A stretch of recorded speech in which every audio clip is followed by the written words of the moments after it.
ನೀವೀಗ ಎಲ್ಲಿ ಕುಳಿತುಕೊಂಡಿದ್ದೀರಿ ಅಂದರೆ ಯೇಸುವಿನ ಮುಂದೆ ಕೂತ್ಕೊಂಡಿದ್ದೀರಾ.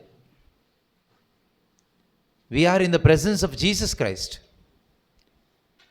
ಲೈಕ್ ಮೇರಿ, ಮರಿಯಳ ಹಾಗೆ. ಮರಿಯಳು ಯೇಸುವಿನ ಮುಂದೆ ಕುಳಿತುಕೊಂಡು ಯೇಸುವಿನ ಮಾತನ್ನು ಆಲಿಸ್ತಾ ಇದ್ಲು.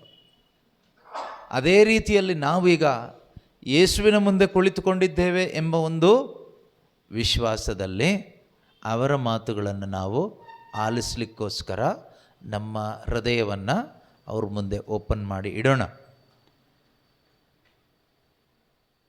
ನನಗೆ ಗ್ಯಾರಂಟಿ ಇದೆ, ಹೇಳುವ ನನಗೆ ಗ್ಯಾರಂಟಿ ಇದೆ, ದೇವರು ಈ ದಿನ ವೈಯಕ್ತಿಕವಾಗಿ ಪ್ರತಿಯೊಬ್ಬರೊಂದಿಗೂ ಮಾತಾಡ್ತಾರೆ ಅಂತ. ಆಯಿತಾ?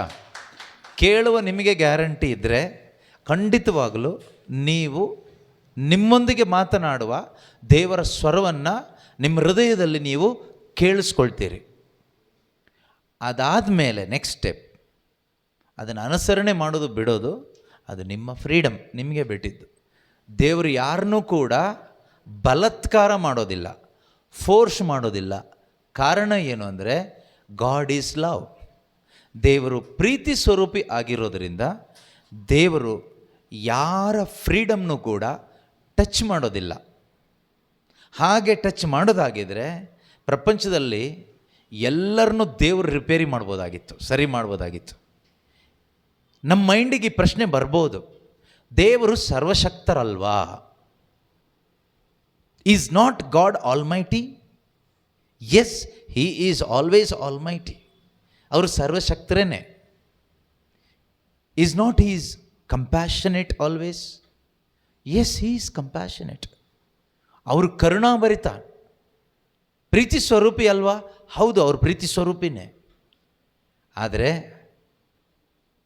ಮನುಷ್ಯನ ಜೀವಿತದಲ್ಲಿ ಅವರು ಹೇಗೆ ಕಾರ್ಯ ಮಾಡ್ತಾರೆ ಅಂದರೆ ನಾವು ಅಂದ್ಕೊಂಡ ಹಾಗಲ್ಲ ಅವರು ಕಾರ್ಯ ಮಾಡೋದು.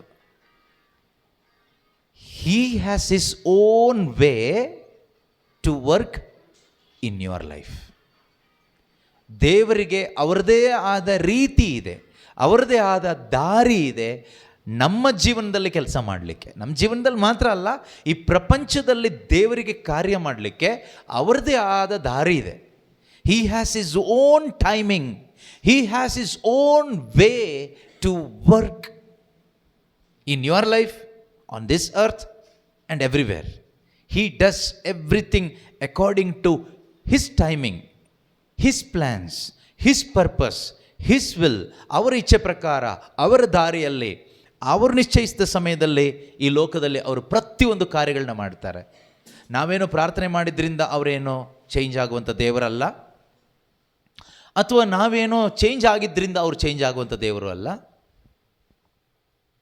ಸ್ವಾಭಾವಿಕವಾಗಿ ನಾವು ಆ ರೀತಿ ಥಿಂಕ್ ಮಾಡ್ತೀವಿ, ನಾವು ತುಂಬ ಪ್ರಾರ್ಥನೆ ಮಾಡೋದ್ರಿಂದ ದೇವರೇನಾದರೂ ಎಕ್ಸ್ಟ್ರಾ ಮಾಡ್ಬೋದೇನೋ ಅಂತ. ಅದು ನಮ್ಮದೊಂದು ಫೀಲಿಂಗ್, ಮಾನುಷಿಕವಾದ ಒಂದು ಆಲೋಚನೆ. ಅಥವಾ ನಾವೇನೋ ತಪ್ಪಾಗಿ ಹೋಗೋದ್ರಿಂದ ದೇವರೇನೋ ನಮಗೆ ತೊಂದರೆ ಕೊಡ್ತಾರೇನೋ, ಕೆಟ್ಟದ್ದು ಮಾಡ್ತಾರೇನೋ, ಅದು ನಮ್ಮದೊಂದು ಫೀಲಿಂಗ್. ನೀವು ಏನೋ ತುಂಬ ಒಳ್ಳೆಯದಾಗಿ ಬದುಕಿದ ತಕ್ಷಣ ಒಳ್ಳೇದು ಮಾಡೋ ದೇವರಲ್ಲ ನಮ್ಮ ದೇವರು. ನೀವು ತುಂಬ ಮೋಸವಾಗಿ ಕೆಟ್ಟ ರೀತಿಯಲ್ಲಿ ಬದುಕಿದ್ರಿಂದ ಕೇಡು ಮಾಡೋ ದೇವರು ಅಲ್ಲ. ಇದನ್ನು ಒಪ್ಕೊಳ್ಳಿಕ್ಕೆ ಸ್ವಲ್ಪ ಕಷ್ಟ ಆಗ್ಬೋದು ನಮಗೆ. ಯಾಕೆ ಅಂದರೆ ನಮ್ಮೊಬ್ಬೊಬ್ಬರ ಮೈಂಡಲ್ಲೂ ದೇವರು ಅಂದರೆ ಹೀಗೆ ಇರಬೇಕು ಅಂತ ಒಂದು ಕಲ್ಪನೆ ಇರುತ್ತೆ. ಇದೆಯಾ? ಇದ್ದೇ ಇರುತ್ತೆ. ಯಾಕೆಂದರೆ ನಾವೆಲ್ಲರೂ ಬುದ್ಧಿವಂತರೇ. We have capacity to think ಮಾಡೋ ಒಂದು ಕೆಪ್ಯಾಸಿಟಿ ಯಾರಿಗೆಲ್ಲ ಇದೆಯೋ ಅವರಿಗೆಲ್ಲ ಅದು ಸಾಧ್ಯ ಆಗುತ್ತೆ.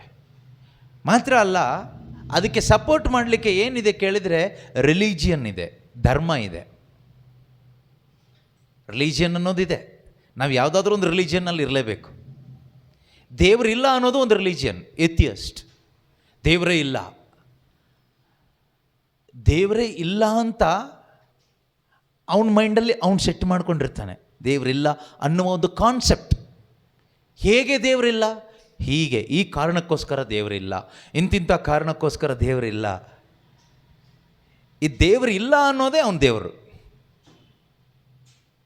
ಅರ್ಥ ಆಗದೆ ಇರ್ಬೋದು, ಡೋಂಟ್ ವರಿ, ತಲೆ ಜಾಸ್ತಿ ಕೆಡಿಸ್ಕೋಬೇಡಿ.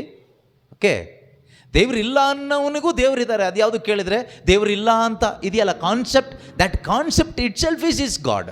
ಹಿ follows his god, his concept. ಅದೇ ರೀತಿ ಪ್ರತಿಯೊಂದು ಧರ್ಮದಲ್ಲೂ, ಜಾತಿಯಲ್ಲೂ, ಡಿನಾಮಿನೇಷನಲ್ಲೂ ಅವ್ರದ್ದೇ ಆದ ದೇವರಿದ್ದಾರೆ. ಈಗ ಅದೆಲ್ಲ ಸೈಡಿಗೆ ಇಟ್ಬಿಟ್ಟು ನಮ್ಮ ಕ್ರೈಸ್ತ ಧರ್ಮದಲ್ಲೂ ಜೀಸಸ್ ಇದ್ದಾರೆ. ನಮ್ಮಲ್ಲಿ ಅನೇಕ ಡಿನಾಮಿನೇಷನ್ಸ್ ಇದೆ, ಸಭೆಗಳಿದೆ. ಅವರವರ ಸಭೆಯಲ್ಲಿ, ಅವರವರ ಡಿನಾಮಿನೇಷನಲ್ಲಿ ಅವ್ರದ್ದೇ ಆದ ಜೀಸಸ್ ಇದ್ದಾರೆ. ಆದ್ದರಿಂದನೇ ಒಂದು ಸಭೆಗೆ ಇನ್ನೊಂದು ಸಭೆಯವ್ರನ್ನ ಕಂಡ್ರೆ ಆಗೋದಿಲ್ಲ, ಒಂದು ಡಿನಾಮಿನೇಷನ್ ಅವ್ರಿಗೆ ಇನ್ನೊಂದು ಡಿನಾಮಿನೇಷನ್ ಕಂಡ್ರೆ ಆಗೋದಿಲ್ಲ. ಟೈಟಲ್ ಎಲ್ಲ ಡಿನಾಮಿನೇಷನಲ್ಲೂ, ಕ್ರೈಸ್ತ ಸಭೆಗಳಲ್ಲೂ ಇರುವ ದೇವರ ಟೈಟಲ್ ಏನು ಕೇಳಿದರೆ ಜೀಸಸ್ ಕ್ರೈಸ್ಟ್. ಎಲ್ಲರೂ ಹಾಕ್ಕೊಳ್ಳೋದು ಇದೇ board, Jesus Christ is our lord. ಆದರೆ ಅದು ಸೇಮ್ ಜೀಸಸ್ ಕೇಳಿದರೆ ಅಲ್ಲ. ಮತ್ತು ಯಾವ ಥರ ಜೀಸಸ್? ಅವರವರ ಕಲ್ಪನೆಯ ಪ್ರಕಾರ, ಅವರವರ ಡಿನಾಮಿನೇಷನಲ್ ಟೀಚಿಂಗ್ ಪ್ರಕಾರ, ಅವರವರ ಧಾರ್ಮಿಕ ಉಪದೇಶದ ಪ್ರಕಾರ ಒಂದು ಜೀಸಸ್ನ ಮೈಂಡ್ ಒಳಗಡೆ ಅವ್ರು ತಂದ್ಕೊಂಡಿರ್ತಾರೆ, ಬರೆಸಿರ್ತಾರೆ. ಅವ್ರು ಆ ಜೀಸಸ್ನ ಫಾಲೋವರ್. ಇದರಿಂದ ಏನು ಲಾಭ ಕೇಳಿದರೆ ಲಾಭ ಏನೂ ಇಲ್ಲ, ಪಿಶಾಚಿಗೆ ಲಾಭ ಅಷ್ಟೇ, ನಮಗೇನು ಲಾಭ ಇಲ್ಲ. ಹೇಗೆ ಗೊತ್ತಾಗುತ್ತೆ ನಮ್ಮ ಆಧ್ಯಾತ್ಮಿಕ ಬೆಳವಣಿಗೆ ಎಲ್ಲಿದೆ ಇವತ್ತು? Where is your spiritual growth today? What is your spiritual growth today? ನಮ್ಮ ಆತ್ಮಿಕ ಬೆಳವಣಿಗೆ ಎಷ್ಟಿದೆ ಇವತ್ತು?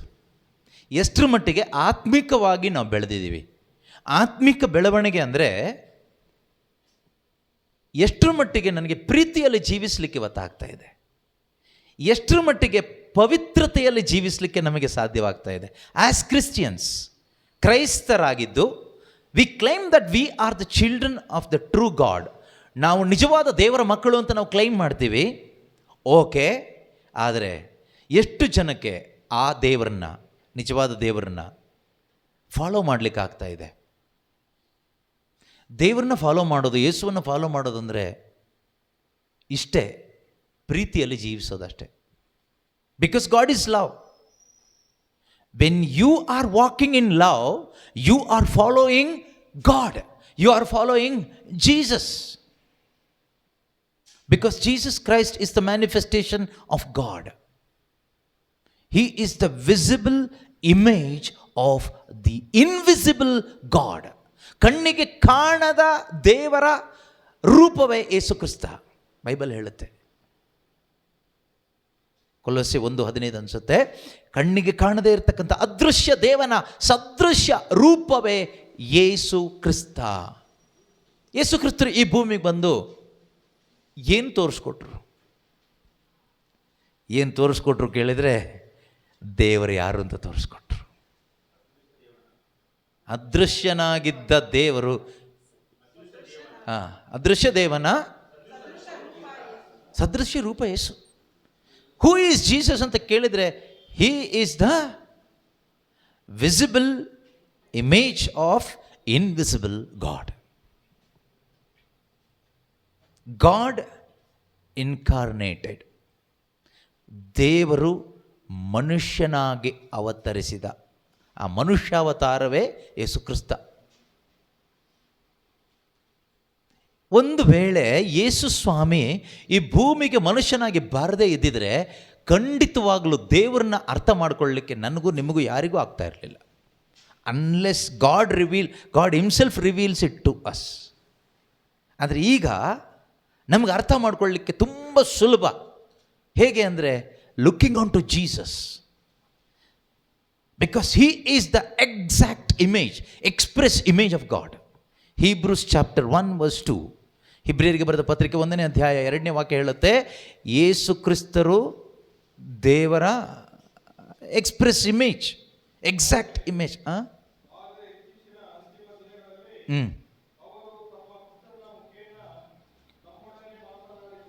3ನೇ ವಾಕ್ಯ,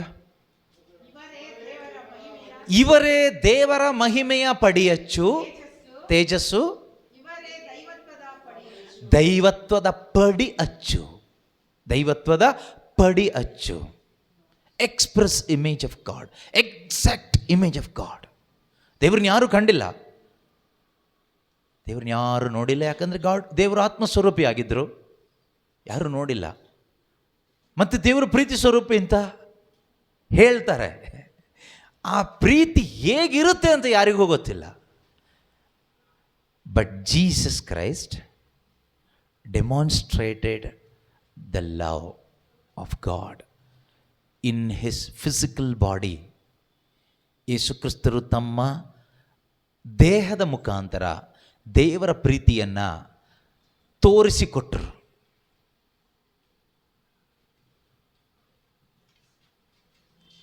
ಆಗ ನಮಗೆ ಅರ್ಥ ಆಗುತ್ತೆ, ಅಯ್ಯೋ ದೇವರು ಇಷ್ಟೊಂದು ಪ್ರೀತಿನ, ಇಷ್ಟೊಂದು ಒಳ್ಳೆಯವರ, ನಮ್ಮನ್ನು ಹುಡುಕಿಕೊಂಡು ಬಂದು ನಮಗೋಸ್ಕರ ಅವರು ಪ್ರಾಣ ಕೊಟ್ಟು ಆ ಒಂದು ಪ್ರೀತಿ ಏನು ಅನ್ನೋದನ್ನು ಅವರು ತೋರಿಸ್ಕೊಟ್ಟಿದ್ದಾರೆ. ಟ್ರೂ ಲವ್, ನಿಜವಾದ ಪ್ರೀತಿ ಅಂದರೆ ಏನು? What is true love? ನಿಜವಾದ ಪ್ರೀತಿ ಅಂದರೆ ಏನು? ಕೆಲವೊಟ್ಟು ನಾವು ಹೇಳ್ತೀವಲ್ವಾ, ನಮ್ಮ ಪ್ರೀತಿನೇ ನಿಜವಾದ ಪ್ರೀತಿ. ಗಂಡ ಹೆಂಡ್ತಿಗೆ ಹೇಳ್ತಾನೆ, ಹೆಂಡ್ತಿ ಗಂಡಂಗೆ ಹೇಳ್ತಾಳೆ, ನನ್ನ ಪ್ರೀತಿನೇ ನಿಜವಾದ ಪ್ರೀತಿ. ಬಾಯ್ ಫ್ರೆಂಡ್ ಗರ್ಲ್ ಫ್ರೆಂಡಿಗೆ ಹೇಳ್ತಾಳೆ, ನನ್ನ ಪ್ರೀತಿನೇ ನಿಜವಾದ ಪ್ರೀತಿ. ಹಾಗಾದರೆ ನಿಜವಾದ ಪ್ರೀತಿ ಅನ್ನೋದೊಂದು ಇದೆ. What is the true love? Dying for your enemy. ಶತ್ರುವಿಗಾಗಿ ನಿನ್ನ ಪ್ರಾಣವನ್ನು ನೀನು ಕೊಡೋದೇ ನಿಜವಾದ ಪ್ರೀತಿ. ಈ ಪ್ರಪಂಚದ ಇತಿಹಾಸದಲ್ಲಿ ಇವತ್ತಿನವರೆಗೂ ಪ್ರೀತಿಸಿದವರಿಗೋಸ್ಕರ ಸ್ವಾರ್ಥಕ್ಕಾಗಿ ಪ್ರಾಣ ಕೊಟ್ಟವರಿದ್ದಾರೆ. ಆದರೆ ಶತ್ರುವಿಗಾಗಿ ಪ್ರಾಣ ಕೊಟ್ಟ ಒಬ್ಬ ಮನುಷ್ಯನೂ ಇಲ್ಲ. ಇನ್ನು ಮುಂದಕ್ಕೆ ಹುಟ್ಟೋದು ಇಲ್ಲ, ಹುಟ್ಟಲಿಕ್ಕಾಗೋದು ಇಲ್ಲ. ಹಾಗೆ ಶತ್ರುವಿಗಾಗಿ ಪ್ರಾಣ ಕೊಟ್ಟ ಒಬ್ಬರೇ ಒಬ್ಬರು ಯೇಸುಕ್ರಿಸ್ತರು. ದೇವರ ಶತ್ರು ಯಾರು ಕೇಳಿದ್ರೆ ನಾವೇ. We were God's enemy according to the word of God. ದೇವರ ವಾಕ್ಯದ ಪ್ರಕಾರ, ರೋಮ 5:10 ಪ್ರಕಾರ, Romans 5:10, according to Romans chapter 5:10, we were enemies of God. ನಾವು ದೇವರಿಗೆ ಶತ್ರುಗಳಾಗಿದ್ದರೂ ಅವರು ತಮ್ಮ ಪುತ್ರನ ಮರಣದ ಮುಖಾಂತರ ನಮ್ಮನ್ನು ಮಿತ್ರರನ್ನಾಗಿಸಿಕೊಂಡಿದ್ದಾರೆ. ಮರಣದ ಮುಖಾಂತರ ಯೇಸುಕ್ರಿಸ್ತರು ಅಂದರೆ ದೇವರ ಮನುಷ್ಯ ಅವತಾರ ಅವರೇನೆ. ದೇವರು ಯಾರನ್ನ ಪ್ರೀತಿ ಮಾಡಿದ್ರು ಕೇಳಿದ್ರೆ, ಮನುಷ್ಯನ್ನ ಅಂತ ನಾವು ಹೇಳ್ತೀವಿ, ನನ್ನನ್ನು ನಿಮ್ಮನ್ನಂತ. ಆದರೆ ಅದಕ್ಕಿಂತಲೂ ಹೆಚ್ಚಾಗಿ ದೇವರು ತಮ್ಮ ಶತ್ರುಗಳಾಗಿದ್ದವರನ್ನ ಪ್ರೀತಿ ಮಾಡಿದರು.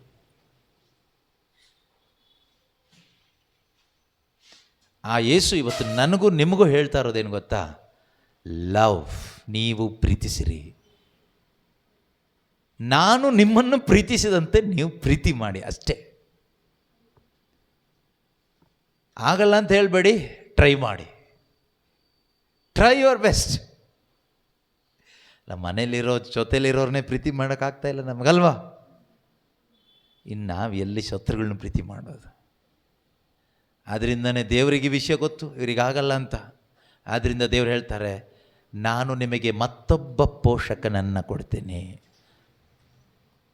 ನಾನು ನಿಮಗೆ I will give you another helper. ಅಂದರೆ I will give you a helper exactly like me. He will be with you and he will be in you. He will help you to love your enemy. Holy ಸ್ಪಿರಿಟ್ನ ಯಾಕೆ ದೇವರು ಕೊಟ್ಟಿದ್ದಾರೆ ಅಂದರೆ, ಶಲ ಬಲ ಬಲ ಬಲ ಬಲ ಬಲ ರಿರಿ ಅಂತ ಅನ್ಯ ಭಾಷೆ ಹೇಳಲಿಕ್ಕಲ್ಲ, ಆಯಿತಾ? ಹೋಲಿ ಸ್ಪಿರಿಟ್ನ ಯಾಕೆ ಕೊಟ್ಟಿದ್ದಾರೆ ಅಂದರೆ, ನಿಮ್ಮ ತಲೆ ಮೇಲೆ ಕೈ ಇಟ್ಟು ಟಚ್ ಅಂತ ಹೇಳಿ ನಿಮ್ಮನ್ನು ಬೀಳಿಸ್ಲಿಕ್ಕಲ್ಲ. ಹೋಲಿ ಸ್ಪಿರಿಟ್ನ ದೇವರು ನಮಗೆ ಯಾಕೆ ಕೊಟ್ಟಿದ್ದಾರೆ ಅಂದರೆ, ದೆವ್ವ ಓಡಿಸೋದಕ್ಕೆ ಮಾತ್ರ ಅಲ್ಲ, ಅಥವಾ ಹೋಗ್ಬಿಟ್ಟು ನಿಮ್ಮ ಮೇಲೆ ಏನೋ ದೆವ್ವ ಇದೆ, ನಿಮ್ಮ ಮನೆಯಲ್ಲಿ ಏನೋ ಮಾಡಿಸಿಟ್ಟಿದ್ದಾರೆ, ನಿನಗೆ ಆ ಪ್ರಾಬ್ಲಮ್ ಇದೆ ಅಂತ ಏನೇನೋ ಹೇಳಿ ಜನಕ್ಕೆ ಭಯ ಹುಟ್ಟಿಸ್ಲಿಕ್ಕೂ ಅಲ್ಲ. ಪವಿತ್ರಾತ್ಮರನ್ನ ದೇವರು ನಮಗೆ ಕೊಟ್ಟಿರೋದು ಏನೋ ಶೋ ಆಫ್ ಮಾಡಲಿಕ್ಕೂ ಅಲ್ಲ. ಪವಿತ್ರಾತ್ಮರನ್ನ ಪ್ರತಿಯೊಬ್ಬರಿಗೂ ದೇವರು ಕೊಟ್ಟಿರೋದು ಯಾಕೆ ಅಂದರೆ ಪ್ರೀತಿಸಲಿಕ್ಕೆ. God has given you the Holy Spirit to love everyone, ಪ್ರತಿಯೊಬ್ಬರನ್ನು ಪ್ರೀತಿಸಲಿಕ್ಕೆ. That is the message of Jesus Christ and that must be the message of Christianity. Otherwise it can not be the true Christianity. False Christianity ಆಗುತ್ತೆ. ಯೇಸು ಕ್ರಿಸ್ತನ ಬೋಧನೆ ಪ್ರೀತಿ. ಯೇಸು ಸ್ಥಾಪಿಸಿದ ಸಭೆಯ ಬೋಧನೆಯು ಪ್ರೀತಿ ಆಗಿರಬೇಕು. ಅಲ್ಲದೆ ಇದ್ದರೆ ಅದು ಯೇಸುವಿನ ಸಭೆ ಅಲ್ಲ, ಅದು ಪೈಶಾಚಿಕ ಕೂಟ. ಇವತ್ತು ಅದೇ ಜಾಸ್ತಿ ಇದೆ ಎಲ್ಲ ಕಡೆಗೂ. ಹೆಸರು ಜೀಸಸ್ ಕ್ರೈಸ್ಟ್ ಈಸ್ ಲಾರ್ಡ್ ಇರುತ್ತೆ ಎಲ್ಲ ಕಡೆಗೂ. ಎಲ್ಲ ಯೇಸುವಿನ ಬೋಧನೆಗಳೇ ಇರುತ್ತೆ, ಹಾಡುಗಳಿರುತ್ತೆ, ಟೈಟಲ್ ಇರುತ್ತೆ, ಸಂಕೇತಗಳಿರುತ್ತೆ, ಎಲ್ಲ ಇರುತ್ತೆ. ಆದರೆ ಯೇಸು ಇರಲ್ಲ. ಡಿಸೆಪ್ಷನ್ ಇವತ್ತು ಅದೇ ನೋಡ್ಲಿಕ್ಕೆ ಆಗ್ತಾ ಇದೆ ಎಲ್ಲ ಕಡೆಗೂ. ಯಾಕೆ ಅನ್ಯ ಜನರು ದೇವ್ರ ಕಡೆಗೆ ಇವತ್ತು ಬರಲಿಕ್ಕೆ ಆಗ್ತಾ ಇಲ್ಲ? ಯಾಕೆ ಎಷ್ಟೋ ಕಡೆಗಳಲ್ಲಿ, ಎಷ್ಟೋ ಸಭೆಗಳಲ್ಲಿ ಕ್ರೈಸ್ತರು ಆ ಕ್ರಿಸ್ತಿಯ ಜೀವನವನ್ನು ಬಿಟ್ಟು ಅನ್ಯ ಧರ್ಮೀಯರ ಜೊತೆಗೆ ಸೇರಿಕೊಂಡು ಅವರಂತೆ ಬದುಕ್ತಾ ಇದ್ದಾರೆ? ಕಾರಣ ಏನು? ಕಾರಣ ಏನು ಅಂದರೆ ನಿಜವಾದ ಪ್ರೀತಿ ಅಲ್ಲಿ ಇಲ್ಲ. There is no true presence of Jesus Christ in the church, many churches.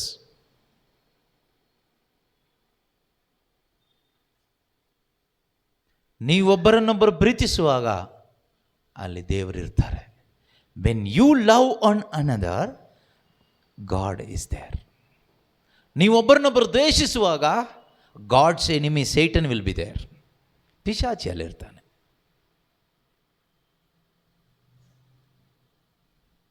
ಕುಟುಂಬದಲ್ಲಿ ಒಬ್ಬರನ್ನೊಬ್ಬರು ದ್ವೇಷ ಮಾಡುವಾಗ ಯಾರಿರ್ತಾರಲ್ಲಿ? ಪಿಶಾಚಿ ಇರ್ತಾನೆ. ನಾವು ಅಂದ್ಕೊಳ್ಳೋದೇನು ಗೊತ್ತಾ? ಪ್ರಾರ್ಥನೆ ಮಾಡಿದ ತಕ್ಷಣ ದೇವರಿರ್ತಾರೆ ಅಂತ. ನೋ, ಎಲ್ಲಿದೆ ಬೈಬಲ್ನಲ್ಲಿ? ಎಲ್ಲಿದೆ ಬೈಬಲಲ್ಲ ಆ ಥರ ಪ್ರಾರ್ಥಿಸುವಾಗ ದೇವರಿರ್ತಾರೆ ಅಂತ? ಬೈಬಲ್ನಲ್ಲಿದೆ ಪ್ರೀತಿಸುವಾಗ ದೇವರಿರ್ತಾರೆ ಅಂತ ಇದೆ. ಲೆಟರ್ ಆಫ್ ಜಾನ್, ಯೋಹಾನನು ಬರೆದ ಪತ್ರಿಕೆಯಲ್ಲಿ ನಾವು ಓದ್ತೀವಿ, ನೀವೊಬ್ಬರನ್ನೊಬ್ಬರು ಪ್ರೀತಿಸುವಾಗ ನಿಮ್ಮ ಜೊತೆಯಲ್ಲಿ ಯಾರಿರ್ತಾರೆ? ದೇವರಿರ್ತಾರೆ, ಯೇಸು ಇರ್ತಾರೆ. ಹಾಗಾದರೆ ಅದಕ್ಕೆ ಆಪೋಸಿಟ್, ಒಬ್ಬರನ್ನೊಬ್ಬರು ದ್ವೇಷಿಸುವಾಗ, ಒಬ್ಬರ ಮೇಲೊಬ್ಬರು ಚಾಡಿ ಹೇಳುವಾಗ ಪಿಶಾಚಿ ಇರ್ತಾನೆ. ಇವತ್ತು ಎಷ್ಟೋ ಕುಟುಂಬಗಳಲ್ಲಿ, ಕ್ರೈಸ್ತ ಸಭೆಗಳಲ್ಲಿ, ಪ್ರೇಯರ್ ಗ್ರೂಪ್ಗಳಲ್ಲೆಲ್ಲ ಯೇಸುವಿನ ಸಾನ್ನಿಧ್ಯಕ್ಕಿಂತ ಪಿಶಾಚಿ ಸಾನ್ನಿಧ್ಯನೇ ಇದೆ. ಕಾರಣ, ತಂದವರು ಯಾರು? ತಂದವರು ಅವರೇ. ಪ್ರಾರ್ಥನೆ ಮಾಡಿದ ತಕ್ಷಣ ದೇವರ ಸಾನ್ನಿಧ್ಯ ಬರೋದಿಲ್ಲ. ಆದರೆ ಪರಸ್ಪರ ಒಬ್ಬರನ್ನೊಬ್ಬರು ಕ್ಷಮಿಸಿ ಪ್ರೀತಿಸುವಾಗ ಅಲ್ಲಿ ದೇವರ ಸಾನ್ನಿಧ್ಯ ಬರುತ್ತೆ. ಅದಕ್ಕೆ ಯೇಸು ಹೇಳಿದ್ದು ತಮ್ಮ ಶಿಷ್ಯರಿಗೆ, ನಾನು ನಿಮಗೆ ಒಂದು ಹೊಸ ಕಮ್ಯಾಂಡ್ಮೆಂಟ್ ಕೊಡ್ತೀನಿ. I will give you a new commandment, love one another as I have loved you. ನೀವೊಬ್ಬರನ್ನೊಬ್ಬರು ಪ್ರೀತಿ ಮಾಡಿ ನಾನು ನಿಮ್ಮನ್ನು ಪ್ರೀತಿಸಿದ ಹಾಗೆ. ಆದರೆ ಅವರಿಗಾಗಿಲ್ಲ. ಎಲ್ಲಿವರೆಗೂ ಆಗಿಲ್ಲ ಅಂದರೆ ಪವಿತ್ರಾತ್ಮರು ಅವರ ಮೇಲೆ ಬರುವ ತನಕ ಅವರಿಂದ ಆಗಿಲ್ಲ. They heard the message, they heard that message, that ಕಮ್ಯಾಂಡ್ಮೆಂಟ್, that great ಕಮ್ಯಾಂಡ್ಮೆಂಟ್ of god, but they could not practice it. They could not implement it until they received the power from above. ಸ್ವರ್ಗದಿಂದ ಬರುವ ಶಕ್ತಿಯಿಂದ ಅವರು ತುಂಬಲ್ಪಡುವ ತನಕ ಆ ಪ್ರೀತಿ ಮಾಡಲಿಕ್ಕೆ ಅವರಿಗೆ ಆಗಿಲ್ಲ. ಅದರ ಅರ್ಥ ಇಷ್ಟೇನೆ, you and me cannot practice the love of God without being filled by the power of God from above. ಸ್ವರ್ಗದಿಂದ ಬರುವ ದೇವರ ಆತ್ಮನ ಶಕ್ತಿಯಿಂದ, ಪವಿತ್ರಾತ್ಮ ಶಕ್ತಿಯಿಂದ ತುಂಬಲ್ಪಡದೇ ಇದ್ದರೆ ನನಗಾಗಲಿ ನಿನಗಾಗಲಿ ಈ ಬೋಧನೆ ಆಲಿಸ್ಬೋದು, ಬೋಧನೆ ಮಾಡಬಹುದು. ಆದರೆ ಬೋಧನೆಯನ್ನು, ಅಂದರೆ ಈ ಬೋಧನೆ ಯಾವುದು? ನಿನ್ನಂತೆಯೇ ನಾನು ನಿನ್ನನ್ನು ಪ್ರೀತಿಸಿದಂತೆಯೇ ಎಲ್ಲರನ್ನೂ ಪ್ರೀತಿಸು ಎಂಬ ಯೇಸುವಿನ ಬೋಧನೆಯನ್ನು ಬೋಧಿಸ್ಲಿಕ್ಕೂ ಆಗುತ್ತೆ, ಆಲಿಸ್ಲಿಕ್ಕೂ ಆಗುತ್ತೆ, ಅನುಸರಣೆ ಮಾಡಲಿಕ್ಕಾಗೋದಿಲ್ಲ. ಹಾಗಾಗದೇ ಇದ್ದರೆ ನಮ್ಮ ಜೀವನ ಸಾಕ್ಷಿ ಜೀವನ ಆಗೋದು ಇಲ್ಲ. ನಮ್ಮ ಜೀವನ ಸಾಕ್ಷಿ ಜೀವನ ಆಗದೆ ಇದ್ದರೆ ನಾವು ಕ್ರೈಸ್ತರಾಗಿದ್ದೇನು ಪ್ರಯೋಜನ ಆಯಿತು? ನಾವೆಲ್ಲರೂ ಕ್ರೈಸ್ತರಲ್ವಾ? ಕ್ರೈಸ್ತರಾಗಿ ಏನು ಪ್ರಯೋಜನ ಆಯಿತು? ಅಥವಾ ನೀವು ಯಾಕೆ ಕ್ರಿಶ್ಚಿಯನ್ ಆಗಿದ್ದೀರಾ? Why you are Christians? ನಾವು ಯಾಕೆ ಕ್ರೈಸ್ತರಾಗಿದ್ದೀವಿ? ಥಿಂಕ್ ಮಾಡಿದ್ದೀರಾ ಯಾವಾಗಾದರೂ? ಬೇರೆ ಯಾವುದಾದ್ರೂ ಜಾತಿಗೆ ಸೇರ್ಕೋಬೋದಾಗಿತ್ತಲ್ವಾ? ಬೇರೆ ಯಾವುದಾದ್ರೂ ಒಂದು ಧರ್ಮಕ್ಕೆ ಸೇರ್ಕೋಬೋದಾಗಿತ್ತಲ್ವಾ? ಯಾಕೆ ನೀವು ಕ್ರೈಸ್ತರಾದ್ರಿ? ನೀವು ಹೇಳ್ತೀರಿ ನಮಗೆ ಗೊತ್ತಿಲ್ಲ, ನಮ್ಮ ಅಪ್ಪ ಅಮ್ಮ ಕ್ರೈಸ್ತರಾಗಿದ್ದರು, ಅವರು ನಮಗೆ ಬ್ಯಾಪ್ಟಿಸಮ್ ಎಲ್ಲ ಕೊಟ್ಟರು, ಹಾಗೆ ಈ ಧರ್ಮದಲ್ಲಿ ನಮ್ಮನ್ನ ಹೀಗೆ ನಡೆಸ್ಕೊಂಡು ಬಂದರು, ಹಾಗೆ ನಾವು ಕ್ರೈಸ್ತರಾದ್ವಿ ಅಂತ ಹೇಳ್ತೀರಿ. ಓಕೆ, ಆ ರೀಸನ್ ಬಿಟ್ಬಿಡಿ. ಈಗ ನಿಮಗೆ ಸ್ವಂತ ಬುದ್ಧಿ ಬಂದಿದೆ, ಆ ಬುದ್ಧಿಯಲ್ಲಿ ನೀವು ಹೇಳಿ, ನೀವು ಕ್ರೈಸ್ತ ಧರ್ಮದಲ್ಲಿ ಯಾಕೆ ಇರಬೇಕೀಗ? ಬಿಟ್ಟು ಬೇರೆ ಧರ್ಮಕ್ಕೆ ಹೋಗ್ಬೋದಲ್ವಾ? ಇಲ್ಲಿ ಯಾಕೆ ಇರಬೇಕು? ಕ್ರೈಸ್ತ ಸಭೆಯಲ್ಲಿ ಒಂದು ಅಂಗವಾಗಿ ಇರಬೇಕಾ? ಬೇರೆ ಎಲ್ಲೋ ಹೋಗ್ಬೋದಲ್ವಾ ಇಷ್ಟ ಬಂದಾಗೆ? ಯಾಕೆ ಇಲ್ಲೇ ಇರಬೇಕು? ಇಲ್ಲಿದ್ದೇನು ಮಾಡೋದಿದೆ?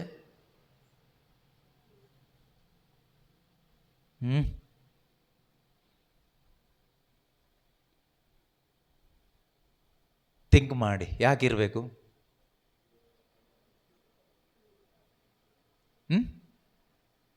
ಹೇಳಿ, ಪರವಾಗಿಲ್ಲ, ಸರಿನೋ ತಪ್ಪು ಅಡ್ಜಸ್ಟ್ ಮಾಡ್ಕೊಳ್ಳೋಣ. ವಿ ಆರ್ ಲರ್ನಿಂಗ್, ಕಲಿತಾ ಇದ್ದೀವಲ್ಲ, ತೊಂದರೆ ಇಲ್ಲ.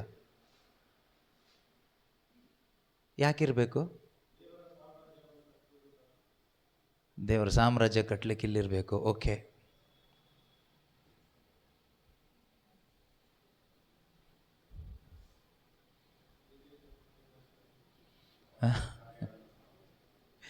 ಯಾಕೆ ಇಲ್ಲಿರಬೇಕು? ಯಾಕೆ ನಾವು ಕ್ರೈಸ್ತರಾಗಿದ್ದೀವಿ?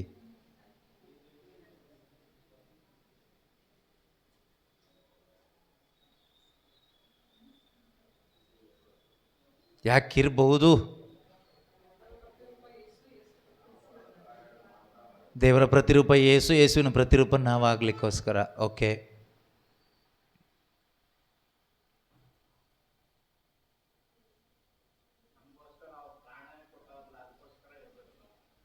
ಯೋಹಾನನ ಶುಭ ಸಂದೇಶ 15ನೇ ಅಧ್ಯಾಯ, Gospel of John chapter 15 verse 8. ಯೋಹಾನನ ಶುಭ ಸಂದೇಶ, ನೀವು ಸಮೃದ್ಧಿಯಾಗಿ ಫಲ ಕೊಟ್ಟು ನನ್ನ ಶಿಷ್ಯರಾಗಿ ಬೆಳಗುವುದರಿಂದಲೇ ನನ್ನ ಪಿತನ ಮಹಿಮೆ ಪ್ರಕಟವಾಗುವುದು.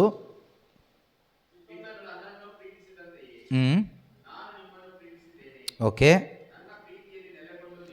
ಓಕೆ, ಅಷ್ಟೇ, ಬೇರೆ ಏನಿಲ್ಲ. My father is glorified by this, that you bear much fruit and become my disciples.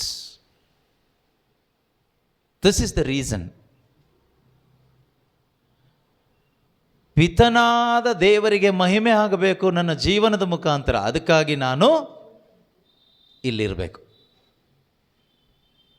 ಯಾವುದೋ ಧರ್ಮದಲ್ಲಿ ಇರೋದ್ರ ಬಗ್ಗೆ ಎಲ್ಲ ನಾನು ಹೇಳ್ತಾ ಇರೋದು, ಯೇಸುವಿನಲ್ಲಿ ಇರೋದು. ಇನ್ Christ, in his body called church. ಸಭೆ ಎಂಬ ಕ್ರಿಸ್ತನ ಆತ್ಮಿಕ ದೇಹದಲ್ಲಿ ನಾನು ಯಾಕಿರಬೇಕು ಅಂದರೆ, ಅರ್ಥ ಆಗುವ ಭಾಷೆನಲ್ಲಿ ಹೇಳೋದಾದರೆ, ಯಾಕೆ ನಾನು ಕ್ರಿಶ್ಚಿಯನ್ ಆಗಿರಬೇಕು, ಯಾಕೆ ನಾನು ಕ್ರಿಶ್ಚಿಯನ್ನಲ್ಲಿ ಇರಬೇಕು ಅಂತ ಕೇಳೋದಾದರೆ ಅದಕ್ಕೆ ಉತ್ತರ ದೇವರ ಮಹಿಮೆಗಾಗಿ. To bring glory to God, to become his disciple. To bring glory to God the Father, to become the disciple of Jesus Christ and bearing much fruit. ಕ್ರಿಸ್ತ ಯೇಸುವಿನ ಅನುಯಾಯಿಯಾಗಿ ಜೀವಿಸುತ್ತಾ ಪಿತನ ಮಹಿಮೆಗಾಗಿ ಈ ಭೂಮಿಯಲ್ಲಿ ಬದುಕೋದಕ್ಕೋಸ್ಕರ ನಾವು ಕ್ರಿಸ್ತನಲ್ಲಿರಬೇಕು, ಕ್ರೈಸ್ತ ಸಭೆಯಲ್ಲಿರಬೇಕು. ಕ್ರಿಸ್ತನಲ್ಲಿ ಇಲ್ಲದೇ ಇದ್ರೆ ಆಗೋದಿಲ್ಲ. ಯೇಸು ಹೇಳ್ತಾರೆ, apart from me you can do nothing. You cannot bear fruit apart from me. ನನ್ನಿಂದ ಬೇರ್ಪಟ್ಟು ನಿಮ್ಮಿಂದ ಫಲ ತರಲಿಕ್ಕೆ ಆಗೋದಿಲ್ಲ. If you remain in me and I in you, you will bear much fruit. ನೀನು ನನ್ನಲ್ಲಿಯೂ ನಾನು ನಿನ್ನಲ್ಲಿಯೂ ನೆಲೆಗೊಂಡಿದ್ದರೆ, ನಾವಿಬ್ಬರೂ ಒಂದಾಗಿದ್ದರೆ, ಯಾವ ರೀತಿ ಒಂದು ಮರದಲ್ಲಿ ಆ ರೆಂಬೆ ಒಂದಾಗಿದ್ದಾಗ ಆ ರೆಂಬೆಯಲ್ಲಿ ಫಲ ಬರುತ್ತೋ, ಹೂ ಬರುತ್ತೋ, ಅದೇ ರೀತಿಯಲ್ಲಿ ನೀವು ನನ್ನಲ್ಲಿಯೂ ನಾನು ನಿಮ್ಮಲ್ಲಿಯೂ ಒಂದಾಗಿ ಇರುವಾಗ ನಿಮ್ಮಲ್ಲಿ ಫಲ ಇರುತ್ತೆ. ಆ ರೆಂಬೆಗೆ ತನ್ನಷ್ಟಕ್ಕೆ ತಾನೇ ಫಲ ಕೊಡ್ಲಿಕ್ಕೆ ಆಗೋದಿಲ್ಲ. Any branch of any tree can not bear fruit by it self.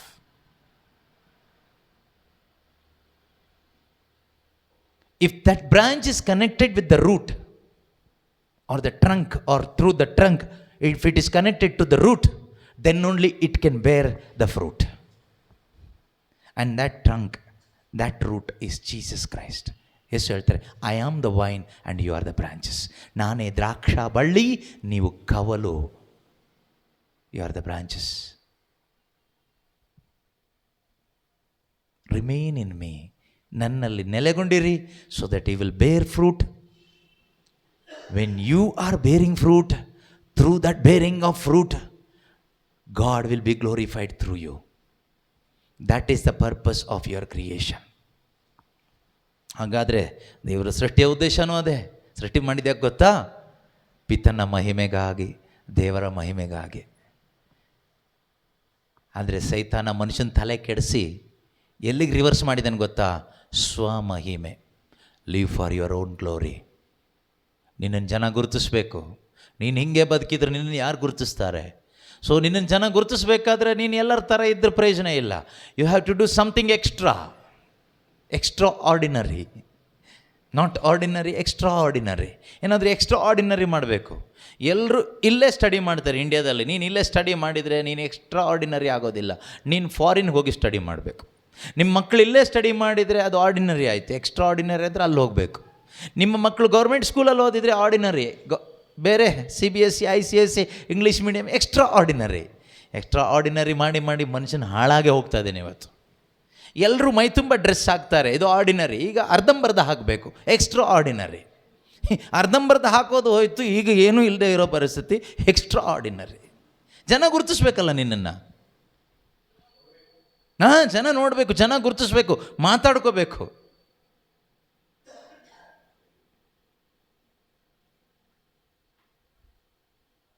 ಎಲ್ಲ ಎಕ್ಸ್ಟ್ರಾ ಆರ್ಡಿನರಿ ಆಗಲಿಕ್ಕೆ ಥಾಟ್ ಕೊಡೋದೇ ಪಿಶಾಚಿ.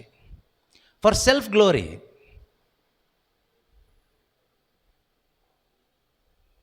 ಅದೇನು ಮಾಡುತ್ತೆ? A person who is living for self glory, he cannot experience divine peace and divine joy and divine providence, divine protection in his life. He is far away from it. Satan knows this. ಪಿಶಾಚಿಗೆ ಗೊತ್ತು. ಯಾರೆಲ್ಲ ಈ ಸ್ವಮಹಿಮೆಗೋಸ್ಕರ ಬದುಕ್ತಾರಲ್ವಾ, ಅವ್ರು ಪ್ರಾರ್ಥನೆ ಮಾಡ್ತಾರೆ. ಆಯಿತಾ? ಅವ್ರು ಪ್ರಾರ್ಥನೆ ಮಾಡ್ತಾರೆ, ಚರ್ಚಿಗೆ ಬರ್ತಾರೆ, ಕರಿಸ್ಮ್ಯಾಟಿಕ್ ಗ್ರೂಪಲ್ಲಿರ್ತಾರೆ, ಜೀಸಸ್ ದಿ ಲಿವಿಂಗ್ ವರ್ಡ್ ಮಿನಿಸ್ಟ್ರಿಯಲ್ಲಿ ಇರ್ತಾರೆ, ಬೈಬಲ್ ಓದ್ತಾರೆ, ಹಾಡ್ತಾರೆ, ಬೋಧಿಸ್ತಾರೆ, ಸ್ತುತಿಸ್ತಾರೆ, ಎಲ್ಲ ಮಾಡ್ತಾರೆ, ಎಲ್ಲದರಲ್ಲೂ ಇರ್ತಾರೆ. ಚಾರಿಟಿ ವರ್ಕಲ್ಲಿ ಇರ್ತಾರೆ, ಎಲ್ಲದರಲ್ಲೂ ಇರ್ತಾರೆ. ಕ್ಯಾಂಡಲ್ ಬಿಸ್ನೆಸ್ಸಲ್ಲೂ ಇರ್ತಾರೆ, ಪ್ಯಾರಿಷ್ ಕೌನ್ಸಿಲಲ್ಲೂ ಇರ್ತಾರೆ, ಎಲ್ಲ ಕಡೆನೂ ಇರ್ತಾರೆ. But for self glory.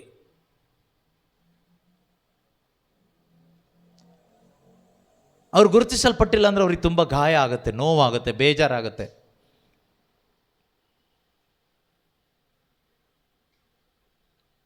ಆ ರೀತಿ ಇರುವಾಗ ಏನಾಗುತ್ತೆ ಗೊತ್ತಾ?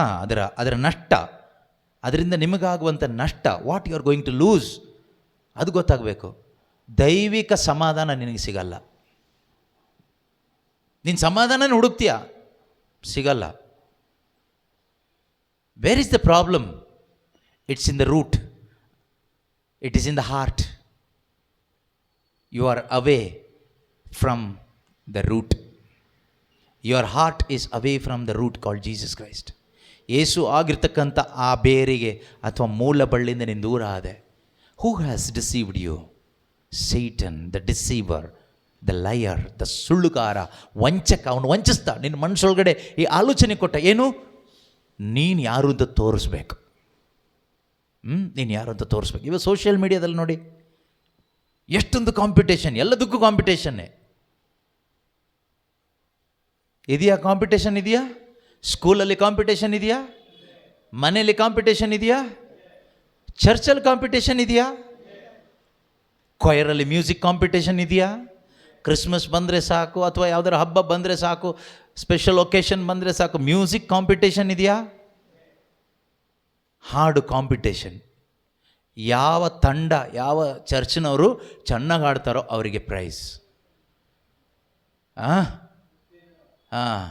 ಯಾವುದಕ್ಕೆ ಹಾಡೋದು? ಯಾವುದಕ್ಕೆ? ದೇವರ ಮಹಿಮೆಗೋಸ್ಕರನ, ದೇವರನ್ನ ಮಹಿಮೆ ಪಡಿಸ್ಲಿಕ್ಕೋಸ್ಕರನ, ಅಥವಾ ಅವ್ರ ಮಹಿಮೆಗೋಸ್ಕರನ? ಅವರ ಮಹಿಮೆಗೋಸ್ಕರ. ಇದೆಲ್ಲ ಪೈಶಾಚಿಕ ಕೃತ್ಯಗಳು ನಡೀತಾ ಇರೋದೆಲ್ಲಿ? ಚರ್ಚ್ ಒಳಗಡೆ. ಎನ್ಕರೇಜ್ ಮಾಡ್ತಾ ಇರೋರು ಯಾರು ಹಾಗಾದರೆ? ಲೀಡರ್ಸ್ಗಳು. ನಾವು ಎನ್ಕರೇಜ್ ಮಾಡಬೇಕಾಗಿರೋದು ಯಾವುದಕ್ಕೆ? Love your enemy, forgive them, live in holiness, bring glory to God, be united to Christ, bear much fruit. ಪರಿಶುದ್ಧ ಜೀವನವನ್ನು ಜೀವಿಸು, ಶತ್ರುವನ್ನು ಪ್ರೀತಿಸು, ಎಲ್ಲರನ್ನೂ ಕ್ಷಮಿಸು, ಸಾಕ್ಷಿ ಜೀವನ ಜೀವಿಸು, ಯೇಸುವಿನ ಸಂಬಂಧದಲ್ಲಿ ಬದುಕು, ಪಿತನಿಗೆ ಮಹಿಮೆ ಉಂಟಾಗುವ ಜೀವನ ಜೀವಿಸು. ಇದಕ್ಕೆ ಎನ್ಕರೇಜ್ ಮಾಡಬೇಕು. ಅದಲ್ಲದೆ ಮ್ಯೂಸಿಕ್ ಕಾಂಪಿಟೇಷನ್ ಮಾಡಿ ನೀವು ಚೆನ್ನಾಗಿ ಹಾಡಿ ಅವ್ರಿಗಿಂತ ಚೆನ್ನಾಗಿ ಹಾಡಬೇಕಾಯ್ತಾ? ಕಳೆದ ವರ್ಷ ನೀವು ಪ್ರೈಸ್ ತೊಗೊಂಡು ಬಂದಿದ್ದೀರಿ, ಸೆಕೆಂಡ್ ಪ್ರೈಸ್ ತೊಗೊಂಡು ಬಂದಿದ್ದೀರಿ, ಗುಡ್. ಈ ವರ್ಷ ನೀವೇನು ಮಾಡಬೇಕು? ಇನ್ನು ಹೆಚ್ಚು ಪ್ರಾಕ್ಟೀಸ್ ಮಾಡಿ, ಪ್ರೇಯರ್ ಮಾಡಿ, ಪ್ರಾಕ್ಟೀಸ್ ಮಾಡಿ, ಪರ್ಫಾರ್ಮೆನ್ಸ್ ಮಾಡಿ, ಬರುವ 10 ಚರ್ಚ್ಗಿಂತನೂ ನೀವು ನಂಬರ್ 1 ಸಿಂಗಿಂಗ್ ಕಾಂಪಿಟೇಷನಲ್ಲಿ ಪಾಸ್ ಆಗಿ ಫಸ್ಟ್ ಪ್ರೈಸ್ ತಗೊಂಡು ಬರಬೇಕು. That is how you will bring glory to this church. ಲೋಕದ ಜನ ಮಾಡೋದು ಅದೇನೆ. ನಮ್ಮ ಸ್ಕೂಲಿಗೆ ಅವಾರ್ಡ್ ತೊಗೊಂಡು ಬರಬೇಕು, ನೀನು ಆದ್ದರಿಂದ ರನ್ನಿಂಗ್ ರೇಸ್ ಚೆನ್ನಾಗಿ ರನ್ ಮಾಡಬೇಕು, ಚೆನ್ನಾಗಿ ಸ್ಟಡಿ ಮಾಡಬೇಕು, 100% ರಿಸಲ್ಟ್ ತರಬೇಕು, ಆಗ ನಮ್ಮ ಸ್ಕೂಲ್ನ ಜನ ಗುರುತಿಸ್ತಾರೆ. ಕೇಳುವುದಕ್ಕೆ ಕಿವಿಯುಳ್ಳವನು ಕೇಳಿಸ್ಕೊಳ್ಳಿ, ಕಿವಿಲಿದ್ದವರು ಕಿವಿ ಮುಚ್ಕೊಂಡು ದೂರ ಹೋಗ್ಬಿಡಲಿ. ಹೇಳೋ ಸತ್ಯನ ಹೇಳಲೇಬೇಕಲ್ವಾ? ಸತ್ಯ ಸತ್ಯನೇ. ಸತ್ಯ ಸ್ವಲ್ಪ, ಸುಳ್ಳನ್ನು ನಂಬಿ ಬದುಕ್ತಾ ಇರೋವರಿಗೆ ಸತ್ಯ ಸ್ವಲ್ಪ ಕಹಿಯಾಗಿರುತ್ತೆ. ಸುಳ್ಳನ್ನು ನಂಬಿ, ಸುಳ್ಳನ್ನೇ ಆಶ್ರಯಿಸಿ, ಈ ಸುಳ್ಳಿನ ಮೂಲ ಪುರುಷನಾದ ಪಿಶಾಚಿಯನ್ನು ಇಂಡೈರೆಕ್ಟ್ ಆಗಿ ಈ ರೀತಿ ಕಾಂಪಿಟೇಷನ್ ಮುಖಾಂತರ ವರ್ಷಿಪ್ ಮಾಡುವಂತಹ ಅನೇಕ ಕ್ರೈಸ್ತರಿಗೆ ಶುಭ ಸಂದೇಶದ ಸತ್ಯ ಕಹಿಯಾಗಿರ್ತದೆ. People those are living for their own glory. Truth is very hard for them. They don't feel sweetness, they feel bitterness when they hear the truth. They don't want to hear the truth. ಅವ್ರಿಗೆ ಸತ್ಯ ಕಹಿ ಆಗಿರ್ತದೆ, ಸತ್ಯ ಸಿಹಿ ಆಗಿರೋದಿಲ್ಲ. ಯಾರಿಗೆ? ಸ್ವಮಹಿಮೆಗೋಸ್ಕರ ಬದುಕ್ತಾ ಇರ್ತಕ್ಕಂಥ ಕ್ರೈಸ್ತರಿಗೆ. ಆದರೆ ಕ್ರಿಸ್ತನ ಮಹಿಮೆಗಾಗಿ, ದೇವರ ಮಹಿಮೆಗಾಗಿ ಬದುಕುವಂಥ ಕ್ರೈಸ್ತರಿಗೆ ಸತ್ಯ ಸಂತೋಷ ತಂದುಕೊಡುತ್ತೆ, ಸಿಹಿಯಾಗಿರ್ತದೆ. ಬಿ ಕೇರ್ಫುಲ್, ಎಚ್ಚರವಾಗಿರಿ. ಇಂಥ ಮಹಾ ವಂಚನೆಯ ಕಾರ್ಯಗಳು ಕ್ರೈಸ್ತ ಸಭೆಗಳಲ್ಲಿ ನಡೀತಾ ಇದೆ. ಎಲ್ಲದರಲ್ಲೂ ಕಾಂಪಿಟೇಷನ್ನೇ. ಕ್ರಿಸ್ಮಸ್ ಬಂದರೆ ಕ್ರಿಬ್ ಮಾಡೋದ್ರಲ್ಲೂ ಕಾಂಪಿಟೇಷನ್ ಇರುತ್ತೆ. ಇದೆಯಾ? ಯಾಕೆ ಬೇಕು ಇದರಲ್ಲಿ ಕಾಂಪಿಟೇಷನ್? ಇದರಲ್ಲಿ ಮಹಿಮೆ ದೇವರಿಗಾಗುತ್ತೋ ಮನುಷ್ಯನಿಗಾಗುತ್ತೋ? ಕ್ಷಮಿಸೋದ್ರಲ್ಲಿ ಕಾಂಪಿಟೇಷನ್ ಯಾಕೆ ಇಡೋದಿಲ್ಲ? ಶತ್ರುವನ್ನು ಕ್ಷಮಿಸೋದ್ರಲ್ಲಿ ಕಾಂಪಿಟೇಷನ್ ಯಾಕೆ ಇಡೋದಿಲ್ಲ? ಪರಿಶುದ್ಧ ಜೀವನ ಜೀವಿಸೋದ್ರಲ್ಲಿ ಕಾಂಪಿಟೇಷನ್ ಯಾಕೆ ಇಡ್ತಾ ಇಲ್ಲ? ವಿಶ್ವಾಸದ ಜೀವನ ಜೀವಿಸೋದ್ರಲ್ಲಿ ಕಾಂಪಿಟೇಷನ್ ಯಾಕೆ ಇಡ್ತಾ ಇಲ್ಲ? ಮನೆ ಮನೆಗೆ ಹೋಗಿ ಶುಭ ಸಂದೇಶ ಸಾರೋದ್ರಲ್ಲಿ ಕಾಂಪಿಟೇಷನ್ ಯಾಕೆ ಇಡ್ತಾ ಇಲ್ಲ? ಯಾಕೆ ಅಂದರೆ ಒಳಗಡೆ ಹೋಲಿ ಸ್ಪಿರಿಟ್ ಇಲ್ಲ. ಒಳಗಡೆ ಇರೋ ಸ್ಪಿರಿಟ್ ಬೇರೆ, ಕಾಂಪಿಟೇಷನ್ ಮಾಡೋ ಸ್ಪಿರಿಟ್, ಸೆಲ್ಫ್ ಗ್ಲೋರಿ ಪಡೆದುಕೊಳ್ಳುವಂಥ ಸ್ಪಿರಿಟ್, ದೇವರಿಗೆ ಮಹಿಮೆ ತರುವ ಸ್ಪಿರಿಟ್, ಹೋಲಿ ಸ್ಪಿರಿಟ್ ನಮ್ಮೊಳಗಡೆ ಇದ್ದರೆ ದೇವರಿಗೆ ಮಹಿಮೆ ಉಂಟಾಗುವ ಕಾರ್ಯಗಳಲ್ಲಿ ನಾವು ಆಸಕ್ತರಾಗಿರ್ತೀವಿ. ಸ್ವಮಹಿಮೆ ಉಂಟಾಗುವ ಈ ಕಾರ್ಯಗಳಲ್ಲಿ ನಮಗೆ ಇಂಟ್ರೆಸ್ಟ್ ಇರೋದಿಲ್ಲ. ಮಾತ್ರ ಅಲ್ಲ, we hate such kind of nonsense things. ಇವತ್ತು ಯಾವ್ದು ಜಾಸ್ತಿ ಆಗ್ತಾ ಇದೆ? ಯಾವ್ದು ಜಾಸ್ತಿ ಇದೆ? ಎಷ್ಟು ಜನ ಕ್ರೈಸ್ತ ತಂದೆ ತಾಯಿಂದರು ನಿಮ್ಮ ಮಕ್ಕಳಿಗೆ ಪರಿಶುದ್ಧತೆ ಪಾಠ ಹೇಳ್ಕೊಡ್ತಾ ಇದ್ದೀರಿ? ಎಷ್ಟು ಜನ ನಿಮ್ಮ ಮಕ್ಕಳಿಗೆ ವಿಶ್ವಾಸದಲ್ಲಿ ಬಲಗೊಳ್ಳೋದು ಹೇಗೆ ಅಂತ ಕಲಿಸ್ಕೊಡ್ತಾ ಇದ್ದೀರಿ? ಕ್ರಿಸ್ತನಿಗಾಗಿ ಹೇಗೆ ನಿಂತ್ಕೋಬೇಕು ದೃಢವಾಗಿ ಅಂತ ಹೇಳ್ಕೊಡ್ತಾ ಇದ್ದೀರಿ? ಅಥವಾ ಕಾಂಪಿಟೇಷನ್ ಹೇಗೆ ಮಾಡಬೇಕು, CET ಹೇಗೆ ಬರಿಬೇಕು, ಎಲ್ಲ ಕಾಂಪಿಟೇಟಿವ್ ಎಕ್ಸಾಮ್ಸ್ಗೆ ಹೇಗೆ ನೀನು ಪ್ರಿಪೇರ್ ಆಗಬೇಕು? ಅಪ್ಪ ಹೇಳ್ತಾನೆ, ಎಷ್ಟು ಕಷ್ಟ ಆದರೂ ಪರವಾಗಿಲ್ಲ, ಸಾಲ ಮಾಡಿ ಆದರೂ ನೀನು CET ಬರಿಬೇಕು, ರ್ಯಾಂಕ್ ತಗೋಬೇಕು, ಅಡ್ಮಿಷನ್ ಸಿಗಬೇಕು. ಇಂಡಿಯಾದಲ್ಲೆಲ್ಲ ಫಾರಿನಲ್ಲಿ ನಿನಗೆ ಮೆಡಿಕಲ್ಗೆ ಸೀಟ್ ಸಿಗಬೇಕು, ಇಂಜಿನಿಯರಿಂಗ್ ಸೀಟ್ ಸಿಗಬೇಕು. ಇಂಡಿಯಾದಲ್ಲಿ ಸಿಕ್ಕಿ ಪ್ರಯೋಜನ ಇಲ್ಲ, ಔಟ್ ಆಫ್. ಮಹಿಮೆ ಫಾರ್ ಸೆಲ್ಫ್ ಗ್ಲೋರಿ. ಇಲ್ಲ ನಮ್ಮ ಮಕ್ಕಳ ಭವಿಷ್ಯ ಚೆನ್ನಾಗಿರಲಿ ಅಂತ. ಯಾವನ್ನ ಹೇಳ್ದ ಇದೆಲ್ಲ ಮಾಡಿದರೆ ಮಕ್ಕಳ ಭವಿಷ್ಯ ಚೆನ್ನಾಗಿರುತ್ತೆ ಅಂತ? ಸುಳ್ಳುಗಾರ ಪಿಶಾಚಿ ಹೇಳಿದ್ದು, ಅದಕ್ಕೆ ಹಾಗೆ ಹೇಳಿದ್ದು. ಯಾವನ್ನ ಹೇಳ್ದ ಅಂತ ದೇವರು ಹೇಳಲಿಲ್ಲ. ನಿಮ್ಮ ಮಕ್ಕಳ ಭವಿಷ್ಯ ಚೆನ್ನಾಗಿರ್ಬೇಕಾ? Give your childrens life into the hands of Jesus Christ. ನಿಮ್ಮ ಮಕ್ಕಳ ಜೀವನವನ್ನು ಯೇಸುವಿನ ಕೈಗೆ ಕೊಡಿ ಅಂದು ಅನೇಕ ತಾಯಂದಿರು ಚಿಕ್ಕ ಮಕ್ಕಳನ್ನ ಯೇಸುವಿನ ಬಳಿಗೆ ಕರ್ಕೊಂಡು ಬಂದರು. ಶಿಷ್ಯರು ಏನು ಮಾಡಿದರು? ತಡೆದ್ರು. ದೂರ ದೂರ ದೂರ ಅಂತ. ಯೇಸು ಏನು ಹೇಳಿದರು? ತಡಿಬೇಡಿ, ಸ್ವರ್ಗ ಸಾಮ್ರಾಜ್ಯ ಈ ಚಿಕ್ಕ ಮಕ್ಕಳದೇ, ಅವ್ರನ್ನ ಯಾಕೆ ತಡಿತೀರಿ? ನೀವು ಮಾನಸಾಂತರ ಪಟ್ಟು ಚಿಕ್ಕ ಮಕ್ಕಳ ಥರ ಆಗದೇ ಇದ್ದರೆ ನಿಮಗೆ ಸ್ವರ್ಗ ರಾಜ್ಯ ಇಲ್ಲ. ಇದೆಯಾ ವಾಕ್ಯ? ಇದೆಲ್ಲ ಎಲ್ಲಿದೆ? ಮತ್ತಾಯನ ಶುಭ ಸಂದೇಶದಲ್ಲಿ ಇದೆ ಅನಿಸುತ್ತೆ, 18ನೇ ಅಧ್ಯಾಯದಲ್ಲಿ, ಮ್ಯಾಥ್ಯೂ ಚಾಪ್ಟರ್ 18. 1ರಿಂದನೇ ಓದಿ ಬ್ರದರ್.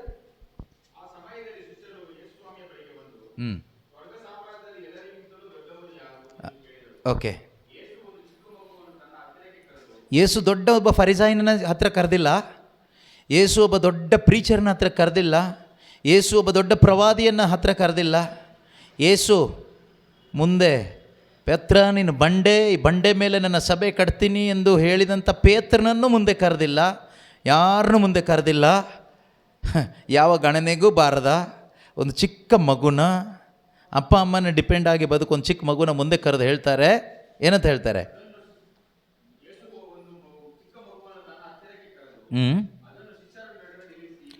ಅದನ್ನು ಶಿಷ್ಯರ ನಡುವೆ ನಿಲ್ಲಿಸಿ ಹೀಗೆ ಎಂದರು, ನೀವು ಪರಿವರ್ತನೆ ಹೊಂದಿ ಏನಂತೆ ಆಗದೇ ಇದ್ದರೆ, ನೀವು ಪರಿವರ್ತನೆ ಹೊಂದಿ ಮಕ್ಕಳಂತೆ ಆಗದೇ ಇದ್ದರೆ ಸ್ವರ್ಗ ಸಾಮ್ರಾಜ್ಯವನ್ನು ಸೇರಲಾರಲಿ. ಅದೇ 19ನೇ ಅಧ್ಯಾಯದಲ್ಲಿ 13ನೇ ವಾಕ್ಯದಲ್ಲೂ ಇದೆ ನೋಡಿ. ಅನಂತರ ಕೆಲವರು ಚಿಕ್ಕ ಮಕ್ಕಳನ್ನು ಯೇಸು ಸ್ವಾಮಿಯ ಬಳಿಗೆ ತಂದರು, ಅವುಗಳ ಮೇಲೆ ಕೈ ಇಟ್ಟು ಪ್ರಾರ್ಥನೆ ಮಾಡಬೇಕೆಂದು ಕೇಳಿಕೊಂಡರು.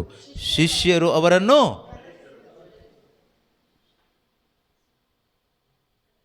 ಹಾಗೆ ಯೇಸು ಏನು ಹೇಳ್ತಾರೆ?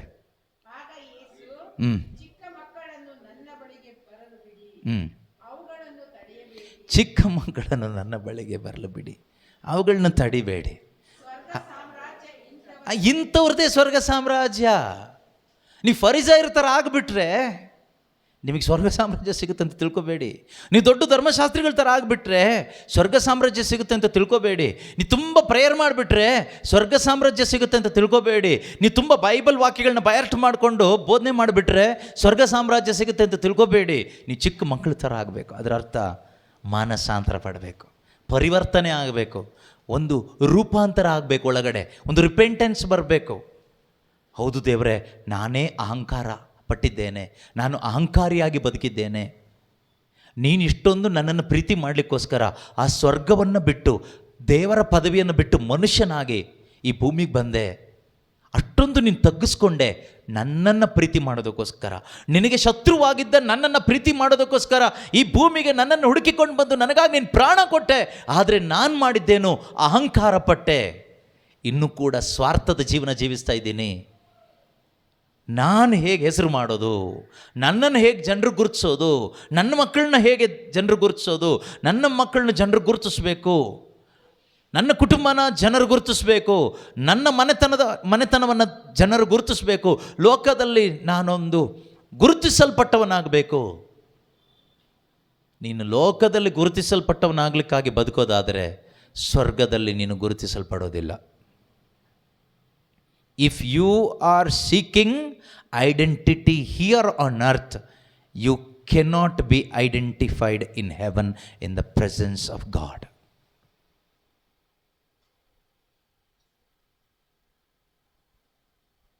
ಕೇಳುವುದಕ್ಕೆ ಕಿವಿಯುಳ್ಳವನು ಕೇಳಿಸಿಕೊಳ್ಳಲೆ.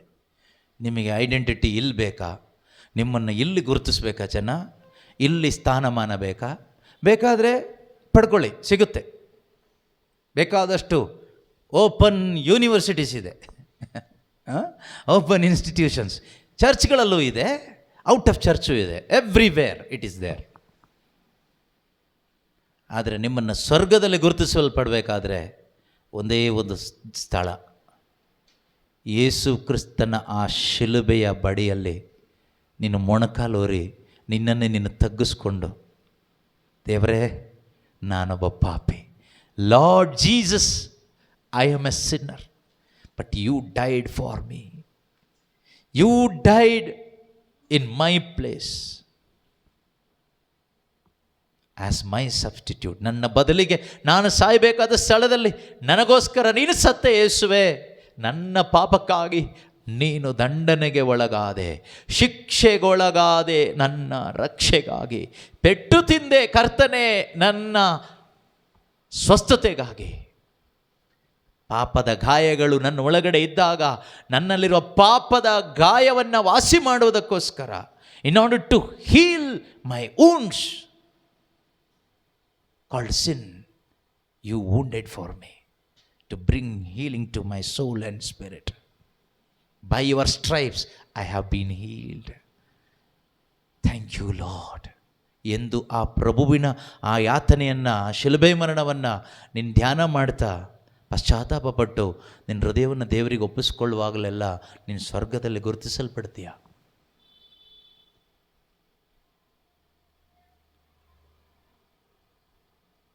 ಆ ಒಂದು ವಂಚನೆಯಿಂದ ನಾವು ಹೊರಗೆ ಬರಬೇಕು.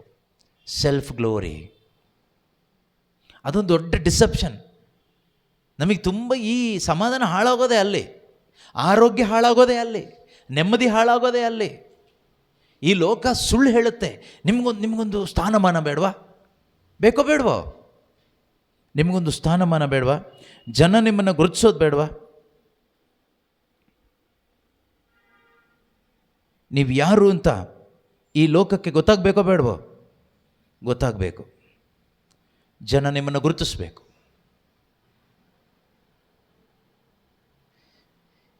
ಏನು ಗುರುತಿಸಿದ್ರು ಲಾಸ್ಟ್ ಒಂದು ದಿನ ಸತ್ತೋಗ್ತೀರಿ.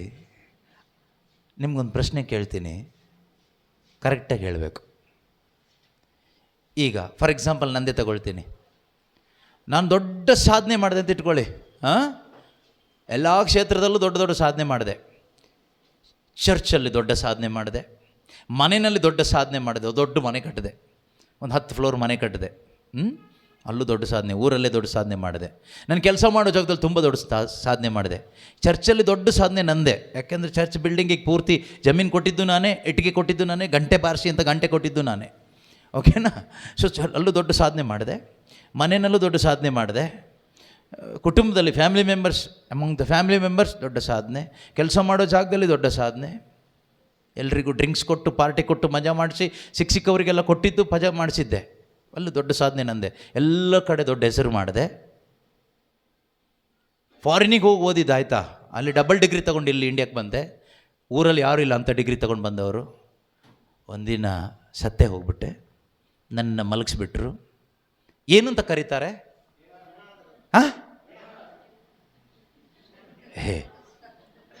ಭಾಳ ಚೀಪ್ ಆಯ್ತು ಅದು. ಇಷ್ಟೆಲ್ಲ ದೊಡ್ಡ ಸಾಧನೆ ಮಾಡಿ ಏನೋ ದೇಹದಲ್ಲಿ ಉಸಿರಿಲ್ಲ ಅಂತ ಹೇಳಿಬಿಟ್ಟು ನೀವು ನನ್ನನ್ನು ಏನಂತ ಕರಿತೀರಿ? ಹೆಣ. ಎಷ್ಟು ದಿನ ಇಡ್ತೀರಿ? ಚರ್ಚಿಗೆ ಜಾಗ ಕೊಟ್ಟಿದ್ದು ನಾನೇ, ಗಂಟೆ ಕೊಟ್ಟಿದ್ದು ನಾನೇ, ಬೆಂಚ್ ಕೊಟ್ಟಿದ್ದು ನಾನೇ, ಫ್ಯಾನ್ ಕೊಟ್ಟಿದ್ದು ನಾನೇ. ಈಗ ನನ್ನ ತಗೊಂಡೋಗಲ್ಲ ಇಡ್ತಾರೆ. ಎಷ್ಟು ವರ್ಷ ಇಡ್ಬೋದು? ಓ ಕರ್ತರೆ, ಮೃತರಿಗೆ ನಿತ್ಯ ವಿಶ್ರಾಂತಿ ಅಂತ 3 ಸರಿ ಹಾಡಿ ಕ್ಯಾಂಡಲ್ ಅಂಟಿಸಿ ಉಫ್ ಅಂತ ಊದಿ ಹೊತ್ಕೊಂಡು ಹೋಗಿ ಮಣ್ಣು ಹಾಕಿ ಮುಚ್ಚಿಬಿಡ್ತಾರೆ. ನೀನು ಎಲ್ಲಿ ಏನು ಸಾಧನೆ ಮಾಡಿದ್ರು ನೀನು ಹೆಣ ಆದಮೇಲೆ ನಿನ್ನನ್ನು ಹೆಣ ಅಂತಲೇ ಕರೀತಾರೆ, ಹೆಣ ಅಂತಲೇ ಕನ್ಸಿಡರ್ ಮಾಡ್ತಾರೆ, ಮಣ್ಣಿಗೆ ಎತ್ಕೊಂಡು ಬಿಸಾಡ್ತಾರೆ. ಅಷ್ಟೇ ನನ್ನ ಮರ್ಯಾದೆ. ಈ ದೇಹದ ಮರ್ಯಾದೆ ಅಷ್ಟೇ.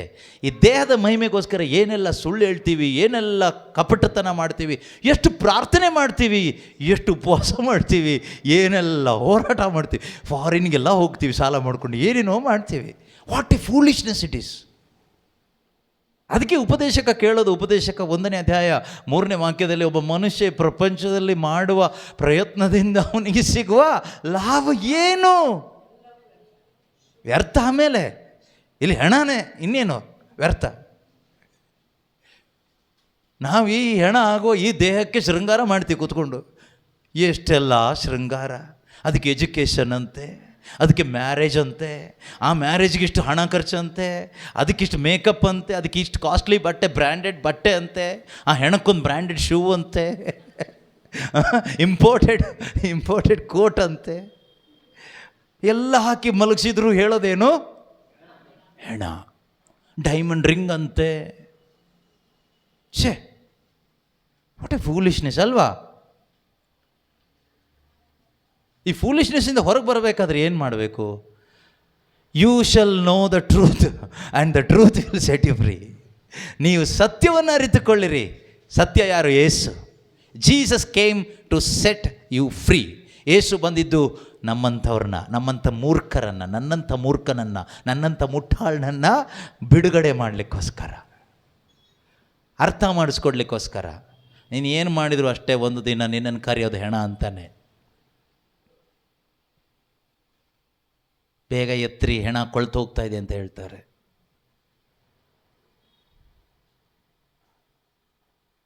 ಆದರೆ ನನ್ನಲ್ಲಿ ವಿಶ್ವಾಸವಿಟ್ಟವನು ಸಾವಿಗೀಡಾದರೂ ಜೀವಿಸುವನು. ಜೀವಿಸುವ ಪ್ರತಿಯೊಬ್ಬನು ನನ್ನಲ್ಲಿ ವಿಶ್ವಾಸ ಇಟ್ಟನೆಂದರೆ ಅವನೆಂದಿಗೂ ಸಾಯನು. ಅದರ ಅರ್ಥ you can experience eternal life if you believe in Jesus and follow Jesus. ಯೇಸುವಿನಲ್ಲಿ ನಂಬಿಕೆ ಇಟ್ಟು ಅವ್ರನ್ನ ನೀನು ಫಾಲೋ ಮಾಡೋದಾದರೆ ಈ ಲೋಕ ನಿನ್ನನ್ನು ಕೊನೆಯಲ್ಲಿ ಐಡೆಂಟಿಫೈ ಮಾಡೋದು ಹೆಣ ಅಂತ. ಆದರೆ ಯೇಸುವಲ್ಲಿ ನಂಬಿಕೆ ಇಟ್ಟು ನೀನು ಬದುಕಿ ಈ ಲೋಕದಲ್ಲಿ ನೀನು ಹೆಣ ಆಗಿ ಹೋದರೂ ಒಂದು ದಿನ ಸ್ವರ್ಗದಲ್ಲಿ ನೀನು ದೇವರ ಮಗ ಎಂದು, ಮಗಳು ಎಂದು ಗುರುತಿಸಲ್ಪಡ್ತೀಯಾ. ಯೇಸು ಕ್ರಿಸ್ತನ ಜೊತೆಯಲ್ಲಿ ಸಹಬಾಧ್ಯಸ್ಥನಾಗಿ you will be identified in heaven as a joint heir with Jesus Christ. ಅದರಲ್ಲಿ ನಂಬಿಕೆ ಇರೋರು ಸ್ವಂತ ಮಹಿಮೆಗಾಗಿ ಬದುಕಲ್ಲ, ಬದುಕೋಕ್ಕೆ ಆಸೆನೂ ಪಡೋದಿಲ್ಲ. ಆದರೆ ಆಸೆ ಪಡ್ತೀರಿ ಯೇಸು ನಾಮ ಮಹಿಮೆ ಆಗಬೇಕು, ಅಪ್ಪನಿಗೆ ಮಹಿಮೆ ಆಗಬೇಕು, ನನ್ನ ಜೀವನವೆಲ್ಲ ನನ್ನ ತಂದೆಗೆ ಮಹಿಮೆ ಆಗಬೇಕು. ಅಷ್ಟು ಆ ರೀತಿ ಆಸೆಪಟ್ಟು ಬದುಕದ ಒಬ್ಬರು ಯೇಸು ಸ್ವಾಮಿ. ಅವರಷ್ಟು ಆಸೆ ಪಡಲಿಕ್ಕೆ ಯಾರಿಗೂ ಆಗೋದಿಲ್ಲ. ಆದರೆ ಯಾರೇ ಆಸೆ ಪಟ್ಟರು ಒಂದು ಲೆವೆಲ್ ಕೆಳಗಡೆನೇ ಇರುತ್ತೆ. ಯಾಕೆ ಇಷ್ಟೊಂದು ಚಿಂತೆ ಮಾಡ್ತೀರಾ? ಯಾಕೆ ಇಷ್ಟೊಂದು ಟೆನ್ಷನ್ ಮಾಡ್ಕೊಳ್ತೀರಾ? ಯೇಸು ಬರುವ ಸಮಯ ಆಯಿತು. ಯೇಸು ಸ್ವಾಮಿ ಬರುವ ಸಮಯ ಆಯಿತು. ಇದೇ ನಮ್ಮ ನಿರೀಕ್ಷೆ ಆಗಿರಲಿ. Let this be our hope. Jesus will come soon. ಯೇಸು ಬೇಗ ಬರ್ತಾರೆ, ಯೇಸು ಬೇಗ ಬರ್ತಾರೆ. ಬಟ್ ಗೊತ್ತಿಲ್ಲ ಯಾವಾಗ ಬರ್ತಾರೆ ಅಂತ. ಬೇಗ ಬರ್ತಾರೆ ಅಂತ ಗೊತ್ತು, ಯಾವಾಗ ಬರ್ತಾರೆ ಅಂತ ಗೊತ್ತಿಲ್ಲ. ಆಗ ನಾವೇನಾಗಿರ್ತೀವಿ? Always will be prepared. ನಾವು ಯಾವಾಗಲೂ ಸಿದ್ಧರಾಗಿರ್ತೀವಿ. ನಾವು ಆಗೋದಂದ್ರೇನು? ಟೆನ್ಷನ್ ಇಲ್ಲದೆ ಇರ್ತೀವಿ. ಲೋಕದ ಬಗ್ಗೆ, ಲೋಕದ ಜೀವನದ ಬಗ್ಗೆ, ಸ್ವಮಹಿಮೆ ಬಗ್ಗೆ ಟೆನ್ಷನ್ ಮಾಡಿಕೊಂಡು, ಅವ್ರಿವ್ರನ್ನ ದ್ವೇಷ ಮಾಡಿಕೊಂಡು, ಹೊಟ್ಟೆ ಕಿಚ್ಚುಪಟ್ಕೊಂಡು ಬದುಕ್ತಾ ಇದ್ದೀವಿ ಅಂದರೆ ಅದರ ಅರ್ಥ ಏನು? ನೀನು ಹೋಪ್ಲೆಸ್ ಆಗಿ ಬದುಕ್ತಾ ಇದೆಯಾ ಅಂತ. You have no hope. ಸುಮ್ಮನೆ ಬಾಯಲ್ಲಿ ಹೇಳ್ತಾ ಇದೆಯಾ ಅಷ್ಟೇ, ಯೇಸು ಬರ್ತಾರೆ ಅಂತ ನಮಗೆ ಗೊತ್ತು ಅಂತ. ಪಿಶಾಚಿಗೂ ಗೊತ್ತು ಯೇಸು ಬರ್ತಾರೆ ಅಂತ. ಏನು ಪ್ರಿಪ್ರೇಷನ್ ಇದೆ? ಏನೂ ಪ್ರಿಪ್ರೇಷನ್ ಇಲ್ಲ. ಆ ರೀತಿ ಪಿಶಾಚಿ ಥರ ಇರೋ ಎಷ್ಟೋ ಕ್ರೈಸ್ತರಿದ್ದಾರೆ. ಯೇಸು ಬರ್ತಾರೆ ಅಂತ ನಮಗೆ ಗೊತ್ತು ಬ್ರದರ್. ಗೊತ್ತು ಅಂತ ಹೇಳ್ತಾರೆ, ಎಣ್ಣೆ ಹೊಡಿತಾನೆ ಇರ್ತಾರೆ. ಗೊತ್ತು ಅಂತ ಹೇಳ್ತಾರೆ, ಹೇಟ್ರೇಟಲ್ಲಿ ಬದುಕ್ತಾರೆ. ಗೊತ್ತು ಅಂತ ಹೇಳ್ತಾರೆ, ವಿಗ್ರಹಾರಾಧನೆ ಮಾಡ್ಕೊಂಡೇ ಇರ್ತಾರೆ. ಗೊತ್ತು ಅಂತ ಹೇಳ್ತಾರೆ, ಲೋಕದ ಬಗ್ಗೆ ಭಾಳ ಟೆನ್ಷನ್ ಮಾಡ್ಕೊಂಡು ಭಾಳ ಕಾಳಜಿ. ಯೇಸು ಈಗ ಬರ್ತಾರೆ, ಯಾವಾಗ ಬರ್ತಾರೆ ಗೊತ್ತಿಲ್ಲ, ಕಳ್ಳನು ಬರುವ ಹಾಗೆ ಬರ್ತಾರೆ, ಸಡನ್ನಾಗಿ ಬರ್ತಾರೆ ಅಂತ ನಿನಗೆ ಗೊತ್ತಿದ್ದರೆ ನೀನು ನಿರೀಕ್ಷೆಯಿಂದ ಪ್ರಿಪೇರ್ ಆಗಿರ್ತೀಯಲ್ವಾ?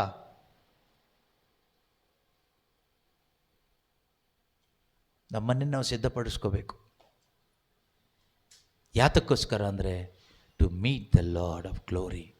ಆ ಮಹಿಮೆಯ ಅರಸನಾದ, ಪ್ರಭುವಾದ ಯೇಸು ಕ್ರಿಸ್ತನನ್ನು ನೋಡಲಿಕ್ಕೋಸ್ಕರ ಕಾಯ್ತಾ ಇರಬೇಕು. ನಾವು ಕಚ್ಚಾಡ್ತಾ ಇದ್ದೀವಿ ಇವತ್ತು. ಯೇಸು ಹೆಸರಲ್ಲಿ ಕಚ್ಚಾಡುವಷ್ಟು ವರ್ಸ್ಟ್ ಬೇರೆ ಯಾವುದೇ ಇಲ್ಲ. ಇವತ್ತು ಕ್ರಿಶ್ಚಿಯನ್ಸ್ ಅಂತ ನಮ್ಮನ್ನು ನಾವು ಕರೆಸ್ಕೊಳ್ಳಿಕ್ಕೆ ಅಸಹ್ಯ ಆಗ್ತಾಯಿದೆ. ಯಾಕೆಂದರೆ ನಾವು ಗಲಾಟೆ ಮಾಡ್ಕೊಳ್ತಾ ಇದ್ದೀವಿ, ಕಚ್ಚಾಡ್ತಾ ಇದ್ದೀವಿ. ಯಾವ ಹೆಸರಲ್ಲಿ? In the name of Jesus. ಆ ಸಭೆ, ಈ ಸಭೆ, ಆ ಡಿನಾಮಿನೇಷನ್, ಈ ಡಿನಾಮಿನೇಷನ್, ಆ ಪ್ರೇಯರ್ ಗ್ರೂಪ್, ಈ ಪ್ರೇಯರ್ ಗ್ರೂಪ್, ಆ ಮಿನಿಸ್ಟ್ರಿ, ಈ ಮಿನಿಸ್ಟ್ರಿ. ಎಷ್ಟೊಂದು ದ್ವೇಷ, ಎಷ್ಟೊಂದು ಹೊಟ್ಟೆ ಕಿಚ್ಚು. ನಾವು ಮತ್ತು ದೊಡ್ಡ ಪ್ರೀತಿಯ ಪ್ರಸಂಗ ಮಾಡ್ತೀವಿ, ಪ್ರೀತಿಯ ಹಾಡು ಹೇಳ್ತೀವಿ. ಎಲ್ಲಿ ಪ್ರೀತಿನ ತೋರಿಸ್ತಾ ಇದ್ದೀವಿ? ಓಕೆ, ಒಂದು ಪ್ರಶ್ನೆ ಕೇಳಿದ್ದೆ ಅಲ್ವಾ? What is true love? ನಿಜವಾದ ಪ್ರೀತಿ ಅಂದರೆ ಏನು? ಹೇಗೆ ನಿಜವಾದ ಪ್ರೀತಿನ ಎಕ್ಸ್ಪ್ರೆಸ್ ಮಾಡೋದು? How I can express the true love? What is true love? How I can express it? ನಿಜವಾದ ಪ್ರೀತಿ ಅಂದರೆ ಏನು? ಅದನ್ನು ಜೀವಿಸೋದು ಹೇಗೆ? ಅದನ್ನು ತೋರಿಸೋದು ಹೇಗೆ? ತೋರಿಸಲಿಲ್ಲ ಅಂದರೆ ಪ್ರಯೋಜನ ಇಲ್ಲ, ಜೀವನ ವೇಸ್ಟ್ ಆಗೋಯ್ತು. ವಾಕ್ಯ ಹೇಳುತ್ತೆ, letter of John, second letter of John, verse number 6, 5 and 6 ಓದೋಣ. ಎಪಿಸ್ತಲ್, ಅಥವಾ ಪತ್ರಿಕೆ, ಯೋವಾನನು ಬರೆದ 2ನೆಯ ಪತ್ರಿಕೆ. ಬೈಬಲ್ನ ಲಾಸ್ಟ್ ಪೋರ್ಷನ್ಸಲ್ಲಿ ನಿಮಗೆ ಪತ್ರಿಕೆ ಸಿಗುತ್ತೆ. ಶುಭ ಸಂದೇಶ ಅಲ್ಲ, ಪತ್ರಿಕೆ. ಆ ಪತ್ರಿಕೆಗಳಲ್ಲಿ 2ನೇ ಪತ್ರಿಕೆ 5 ಮತ್ತು 6ನೇ ವಾಕ್ಯ. ಶ್ರೀಮಾತೆಯೇ, ನಾನು ಮಾಡುವ ಭಿನ್ನಹ ಇದು, ನಾವು ಒಬ್ಬರನ್ನೊಬ್ಬರು ಏನು ಮಾಡಬೇಕಂತೆ? ಏನು ಮಾಡಬೇಕು? ಪ್ರೀತಿಸಬೇಕು. ಓಕೆ, ಇದು ಮೊದಲಿನಿಂದಲೂ ನಮಗೆ ಕೊಡಲಾದ ಆಜ್ಞೆ. ಇದು ಮೊದಲಿನಿಂದಲೂ ನಮಗೆ ಕೊಡಲಾದ ಆಜ್ಞೆ. ಏನು ಮಾಡಬೇಕು ಅಂತ? ನಾವು ಪ್ರೀತಿಸಬೇಕು. ನಾವೇನು ಮಾಡಬೇಕಂತೆ? ಪ್ರೀತಿಸಬೇಕು. ಆಮೇಲೆ ಇದು ಹೊಸ ಆಜ್ಞೆನೂ ಅಲ್ಲ. ಇದು ಇಂಪಾರ್ಟೆಂಟ್, ಅಂಡರ್ಲೈನ್ ಮಾಡ್ಕೊಳ್ಳಿ ಆಯಿತಾ? ಚೆನ್ನಾಗಿ ರೌಂಡ್ ಮಾಡ್ಕೊಳ್ಳಿ. ದೇವರ ಆಜ್ಞೆಗಳನ್ನು ಅನುಸರಿಸಿ ನಡೆಯುವುದೇ ಪ್ರೀತಿ. ಪ್ರೀತಿ ಮಾರ್ಗದಲ್ಲಿ ನಡೆಯಬೇಕು ಎಂಬುದೇ ನೀವು ಮೊದಲಿನಿಂದಲೂ ಕೇಳಿರುವ ಆಜ್ಞೆ. ಪ್ರೀತಿ ಮಾಡೋದು ಅಂದರೆ ದೇವರ ಪ್ರಕಾರ, ದೇವರ ವಾಕ್ಯದ ಪ್ರಕಾರ. Love means obedience to God. Love means obeying the commandments of god.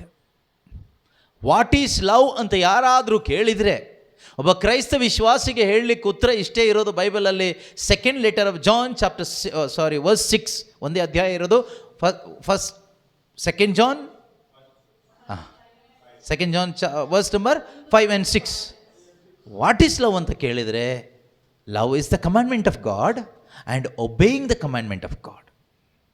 ದೇವರು ಕೊಟ್ಟ ಆಜ್ಞೆಗಳನ್ನು ಅನುಸರಣೆ ಮಾಡೋದೇ ಪ್ರೀತಿ.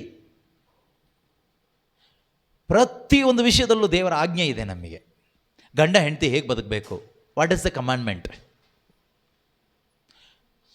ನಿನಗೊಬ್ಬ ಶತ್ರು ಇದ್ದಾನೆ, ಓಕೆ, ನಿನಗೊಬ್ಬ ಶತ್ರು ನಿನ್ನನ್ನೊಬ್ಬ ದ್ವೇಷ ಮಾಡ್ತಾ ಇದ್ದಾನೆ. ಈಗ ದೇವರ ಆಜ್ಞೆ ಏನು ಹೇಳುತ್ತೆ? ಅವನಿಗೇನು ಹಸ್ತಿದ್ರೆ ಊಟ ಕೊಡು, ಬಾಯಾರಿದ್ರೆ ನೀರು ಕೊಡು. That is the commandment. ಗಂಡ ಹೆಂಡತಿ ಸಂಬಂಧದಲ್ಲಿ ಗಂಡ ಹೆಂಡತಿಗೆ ಮೋಸ ಮಾಡಿಬಿಟ್ಟ, ಹೆಂಡತಿ ಗಂಡಂಗೆ ಮೋಸ ಮಾಡಿಬಿಟ್ಲು, ಇಬ್ಬರಲ್ಲೊಬ್ಬರು ಯಾರಿಗೊಬ್ಬರಿಗೆ ಮೋಸ ಮಾಡಿಬಿಟ್ರು, ದ್ರೋಹ ಮಾಡಿಬಿಟ್ರು. What is the commandment? ಒಬ್ಬನ ಮೇಲೆ ತಪ್ಪು ಹೊರಿಸಲು ಕಾರಣವಿದ್ದರೂ ಕ್ಷಮಿಸಿಬಿಡು. ಸಂಕಟ ಬಂದಾಗ ಸಹನೆಯಿಂದ ಇದ್ದು ಪ್ರಾರ್ಥನೆ ಮಾಡಿ. ಶತ್ರು ಹಸಿದಿದ್ದರೆ ಉಣಲು ಬಡಿಸು. ನಿನ್ನ ಗಂಡ ಈಗ ನಿನ್ನ ಶತ್ರು ಆದ, ಇನ್ನೊಬ್ಬಳ ಜೊತೆಗೆ ಏನೋ ಸಂಬಂಧ ಇಟ್ಕೊಂಡು ಈಗ ಮನೆಗೆ ಗಂಡ ಬರ್ತಾನೆ, ಹೆಂಡತಿ ಮಕ್ಕಳು ಇಲ್ಲೇ ಇದ್ದಾರಲ್ವ, ಅದು ಇಲ್ಲಿಗಲ್, ಈಗ ಲೀಗಲ್ ಹತ್ರ ಬರ್ತಾನೆ. ಆಗ ವಾಕ್ಯ ಏನು ಹೇಳುತ್ತೆ?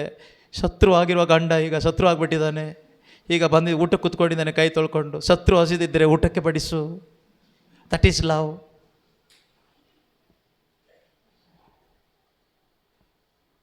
ಇದೆಲ್ಲ ಹೇಳಬೇಡಿ ಬ್ರದರ್, ಇದೆಲ್ಲ ನಮ್ಗಾಗಲ್ಲ. ನಿಮ್ಗಾಗಲ್ವಾ? ನಿಮ್ಗಾಗದೆ ಇನ್ಯಾರಿಗಾಗತ್ತೆ? ನಿಮ್ಗಾಗಲ್ಲ ಅನ್ನೋದು ಸುಳ್ಳು, ನಿಮ್ಗಾಗತ್ತೆ ಅನ್ನೋದೇ ಸತ್ಯ. 1 John 5:3 ಏನು ಹೇಳುತ್ತೆ? First letter of John chapter 5 verse 3 ಏನು ಹೇಳುತ್ತೆ? ಯೋವಾನನು ಬರೆದ ಮೊದಲನೇ ಪತ್ರಿಕೆ 5ನೇ ಅಧ್ಯಾಯ. ದೇವರನ್ನು ಪ್ರೀತಿ ಮಾಡುವುದು ಎಂದರೆ ಅವರು ಕೊಟ್ಟ ಆಜ್ಞೆಗಳನ್ನು ಅನುಸರಿಸಿ ನಡೆಯುವುದೇ. ಅವರ ಆಜ್ಞೆಗಳು ಅವರ ಆಜ್ಞೆಗಳು ಅವರ ಆಜ್ಞೆಗಳು ಅವರ ಆಜ್ಞೆಗಳು ದೇವರ ಆಜ್ಞೆಗಳು ನಮಗೆ ಹೊರೆ ಯಾವುದು ಗೊತ್ತಾ? ಧಾರ್ಮಿಕವಾದ ಆಜ್ಞೆಗಳು ಭಯಂಕರ ಹೊರೆನೆ. ತಪಸ್ಸು ಕಾಲ ಬಂದಾಗ 40 ದಿನ ಎಲ್ಲ ತಿನ್ನೋದು ಬಿಟ್ಟು ಬಿಡಬೇಕು. ಹೊರೆನೋ ಅಲ್ವೋ? ಕಷ್ಟಪಟ್ಟು ತಿನ್ನೋದು ಬಿಡ್ತಾರೆ ಎಷ್ಟೋ ಜನ. ವರ್ಷಕ್ಕೆ 3 ಸರಿ ನೀವೆಲ್ಲೋ ಹೋಗಿ ತಲೆ ಬೋಳಿಸ್ಕೊಂಡು ಬರಲೇಬೇಕು, ಕುರಿ ಕೊಡಲೇಬೇಕು. ಇದೆಲ್ಲ ಕಷ್ಟನೋ ಸುಲಭನೋ? ಎಷ್ಟೋ ಜನ ಸಾಲ ಮಾಡಿ ಹೋಗ್ತಾರೆ. ಎಲ್ಲಿ ಸುಲಭ? ಕಳ್ಳರಿಗೆ ಸುಲಭ, ತಲೆ ಹೊಡೆದು ಕೆಲಸ ಮಾಡೋರಿಗೆ. ಕಷ್ಟಪಟ್ಟು ಕೂಲಿ ಕೆಲಸ ಮಾಡೋನಿಗೆ ಪಾಪ, ಅವನಿಗೆ ಅವತ್ತಿಂದ ಅನುದಿನದ ಆಹಾರ ಸಂಪಾದನೆ ಮಾಡೋದೇ ಕಷ್ಟ. ಅವನಿಗೆ ಯಾರಾದರೂ ಒಂದು ಧಾರ್ಮಿಕ ಬೋಧನೆ ಹಾಕ್ಬಿಟ್ಟು ನೀನು ವರ್ಷದಲ್ಲಿ 3 ಸರಿ ಇಂಥ ಜಾಗಕ್ಕೆ ಹೋಗಿ ಬಂದ್ರೇ ನಿನಗೆ ಪಾಪ ಪರಿಹಾರ ಅಂತ ಹೇಳಿಬಿಟ್ರೆ ಅವನ ಪಾಪ ಎಲ್ಲಿಂದ ಹೋಗ್ತಾನೆ? ಸಾಲ ಮಾಡ್ಕೊಂಡು ಹೋಗ್ಬೇಕಷ್ಟೇ. ಸುಲಭ ಅಂತೆ. ಕಳ್ತನ ಮಾಡೋರಿಗೆ ಸುಲಭ ಇರ್ಬೋದು. ಸಾಧಾರಣ ಅನುದಿನದ ಜೀವನ ಜೀವಿಸೋ ನ್ಯಾಯನೀತಿಯಿಂದ ದೇವರಿಗೋಸ್ಕರ ಬದುಕೋರಿಗೆ ಎಲ್ಲಿ ಸುಲಭ ಆಗುತ್ತೆ ಇದೆಲ್ಲ? ಅದಕ್ಕೆ ಫರಿಸಾಯರೇ, ಧರ್ಮಶಾಸ್ತ್ರಿಗಳೇ, ನೀವು ಜನರ ಮೇಲೆ ಸುಮ್ಮನೆ ಹೊರೆ ಹಾಕಿ ಅವ್ರನ್ನ ಸಾಯಿಸ್ತಾ ಇದ್ದೀರಿ. ನೀವು ಕಿರುಬೆರಳಿಂದನೂ ಎತ್ತೋದಿಲ್ಲ. ಕಪಟಿಗಳೇ, ಕಪಟ ಧರ್ಮಶಾಸ್ತ್ರಿಗಳೇ, ಕಪಟ ಫರಿಸಾಯರೇ, ನಿಮಗೆ ಧಿಕ್ಕಾರ. ಜನರ ದುಡ್ಡನ್ನ ಲೂಟಿ ಮಾಡ್ತೀರಿ. ಯಾಕಿಂತ 3rd ಕ್ಲಾಸ್ ಕೆಲಸ ಮಾಡ್ತೀರಿ? ಅದು ನನ್ನ ಹೆಸರಲ್ಲಿ, ಯೇಸುವಿನ ಹೆಸರಲ್ಲಿ, ದೇವರ ಹೆಸರಲ್ಲಿ ದೇವಾಲಯವನ್ನೇ ಲೂಟಿ ಮಾಡ್ತೀರಿ. ಯಾಕಿಂತ ಕೆಲಸ ಮಾಡ್ತೀರಾ? ಮನುಷ್ಯನ ಹೃದಯ ಒಡೆದೋಗಿದೆ, ಅದನ್ನು ಕಟ್ಟ್ರಿ ಫಸ್ಟು. ಮನುಷ್ಯನ ಹೃದಯದ ಒಳಗಡೆ ಎಷ್ಟೊಂದು ದುಃಖ ಇದೆ, ನೋವಿದೆ, ಭಾರ ಇದೆ. ಅದಕ್ಕೇನಾದರೂ ಪರಿಹಾರ ಕೊಡಿ. ನೀವು ಅವ್ರ ತಲೆ ಮೇಲೆ ಇನ್ನೊಂದು ಹೊರೆ ಇಟ್ಟು ಅವ್ರನ್ನ ಯಾಕೆ ಸಾಯಿಸ್ತೀರ ಅಂತ ಅಂದಿದ್ದಂಥ ಆ ಫರಿಸಾಯರಿಗೆ, ಧರ್ಮಶಾಸ್ತ್ರಿಗಳಿಗೆ ಯೇಸು ಹೇಳಿದರು. God is love. ದೇವರು ಪ್ರೀತಿ ಸ್ವರೂಪಿ. ಯೇಸು ಬಂದಿದ್ದು ಹೊರೆ ಹೊರಿಸ್ಲಿಕ್ಕಲ್ಲ, ಹೊರೆ ತೆಗಿಲಿಕ್ಕೆ. ನಿಜವಾದ ಕ್ರಿಸ್ತ ಯೇಸುವಿನ ಸಭೆ ಎಲ್ಲಿದೆಯೋ ಅಲ್ಲಿ ನಿಮ್ಮ ತಲೆ ಮೇಲೆ ಹೊರೆ ಹಾಕೋದಿಲ್ಲ, ನಿಮ್ಮ ಮೇಲಿರೋ ಹೊರೆನ ತೆಗಿತಾರೆ. ಹೇಗೆ ತೆಗಿತಾರೆ ಕೇಳಿದರೆ, ಯಾವ ಮನುಷ್ಯನಿಗೂ ತೆಗಿಲಿಕ್ಕಾಗೋದಿಲ್ಲ. ಶುಭ ಸಂದೇಶದ ಶಕ್ತಿ. That is the power of the gospel. Gospel removes the burden from the heart and mind of the people. Gospel is the power of God. ಶುಭ ಸಂದೇಶ ದೇವರ ಶಕ್ತಿಯಾಗಿದೆ. ಶುಭ ಸಂದೇಶ ಏನು ಮಾಡುತ್ತೆ ಕೇಳಿದೆ? ಮನುಷ್ಯನ ಮನಸ್ಸಿನ ಮೇಲಿರ್ತಕ್ಕಂಥ ಅನೇಕ ನೊಗ ಭಾರಗಳು ಮುರಿದು ಹಾಕ್ತದೆ. Word of God is like a hammer. ದೇವರ ವಾಕ್ಯ ಸುತ್ತಿಗೆಗೆ ಸಮಾನ. It will break rock into pieces. ಎಲ್ಲ ಥರದ ಈ ನೊಗಗಳನ್ನು ಅದು ಒಡೆದು ಹಾಕ್ತದೆ. ಬಂಡೆ ಥರ ಇರ್ತಕ್ಕಂತಹ ಅನೇಕ ನೊಗಗಳನ್ನ ಮುರಿದು ಹಾಕ್ತದೆ. So that people will be set free. ಆದ್ದರಿಂದ ಜನರು ಸ್ವತಂತ್ರರಾಗಿ ಅಪ್ಪನನ್ನು ಕರೆದು ಆರಾಧನೆ ಮಾಡ್ತಾರೆ. ಅಂದರೆ ಇವತ್ತು ಪರಿಸ್ಥಿತಿ ಏನಾಗಿದೆ? ಮನೇಲೂ ಮಕ್ಕಳಿಗೆ ಸಮಾಧಾನ ಇಲ್ಲ. ಅಲ್ಲಿ ಅಪ್ಪ ಅಮ್ಮಂದ್ರೆ ಮಕ್ಕಳ ಮೇಲೆ ನೊಗ ಹಾಕ್ತಾರೆ. ಓದು ಓದು ಓದು ಓದು ಓದು ಓದಿ ಏನು ಮಾಡು?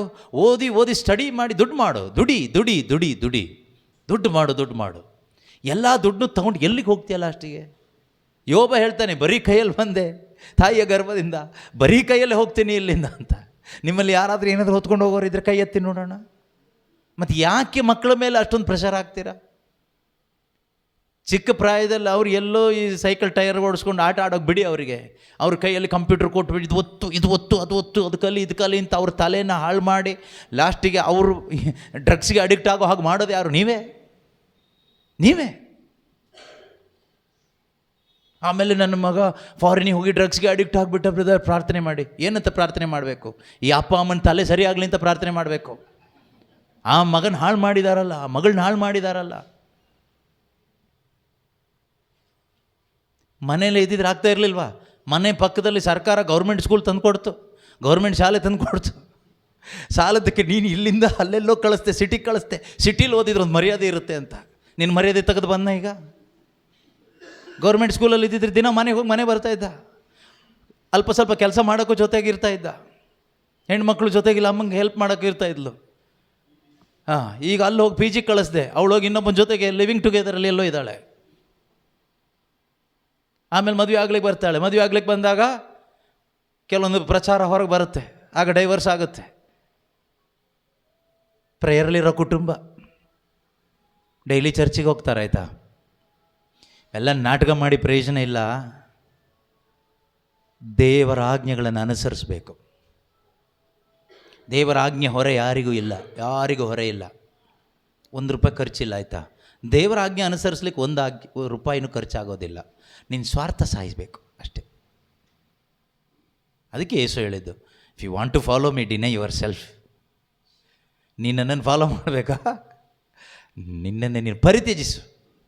Deny yourself, otherwise you cannot follow me. ಸಾರಿ.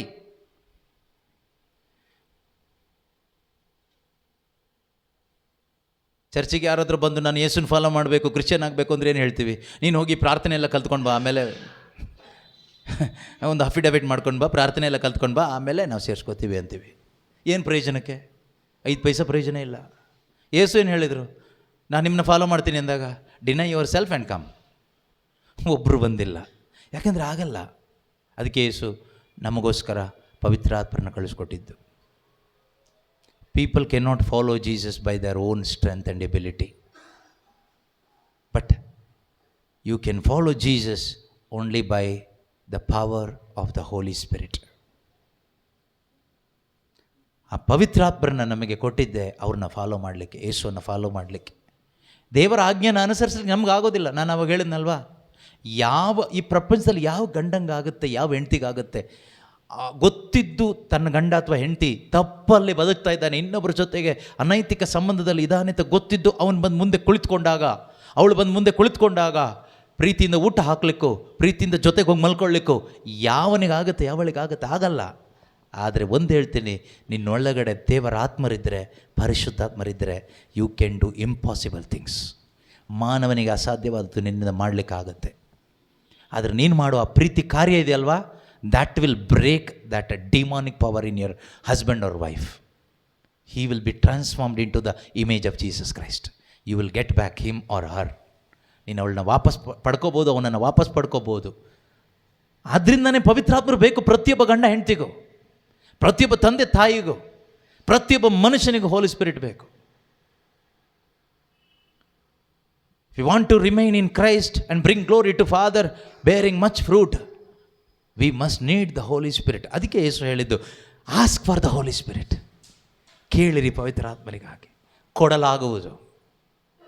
ಅಷ್ಟೇ ನಮಗೆ ಹೇಳಿ, ಬೇರೆ ಏನು ಹೇಳಲಿಲ್ಲ. ಹಣ ಕೊಡಿ ಅಂತ ಹೇಳಲಿಲ್ಲ, ಕೇಳಿರಿ. ಅಂದರೆ ನಮ್ಮ ಹೃದಯದಲ್ಲಿ ಒಂದು ಆಸೆ ಇದ್ದರೆ ದೇವರು ಕೊಡ್ಲಿಕ್ಕೆ ತಯಾರಿದ್ದಾರೆ ಅಂತ. He is eagerly waiting to give you the Holy Spirit, but we are not eagerly asking for the Holy Spirit. We are asking for something else. ದೇವರು ತುಂಬ ತವಕದಿಂದ ಕಾಯ್ತಾ ಇದ್ದಾರೆ ನಮಗೆ ಏನು ಕೊಡಲಿಕ್ಕೆ? ತನ್ನ ಪವಿತ್ರಾತ್ಮರನ್ನು ಕೊಡಲಿಕ್ಕೆ. ಆದರೆ ನಾವು ತವಕಪಟ್ಟು ಕೇಳ್ತಾ ಇರೋದು ಬೇರೆದಕ್ಕೆ, ಲೋಕದ್ದು ಏನೋ ಒಂದು. ದೇವರೇ ನನ್ನ ಗಂಡನ ಸರಿ ಮಾಡಿ, ನನ್ನ ಮಗಳನ್ನ ಸರಿ ಮಾಡಿ, ನನಗೆ ಜಾಬ್ ಕೊಡಿ, ನನಗೆ ಹೀಲಿಂಗ್ ಕೊಡಿ, ನನ್ನ ಮನೆ ಕಟ್ಟಿಕೊಡಿ. ಬರೀ ಲೋಕದ್ದೇ ನಾವು ಕೇಳ್ತಾ ಇದ್ದೀವಿ. ಇದರಿಂದ ಪ್ರಯೋಜನ ಏನು? ಏನು ಪ್ರಯೋಜನ ಇಲ್ಲ. ಆತ್ಮಕ್ಕೇನು ಪ್ರಯೋಜನ ಇಲ್ಲ.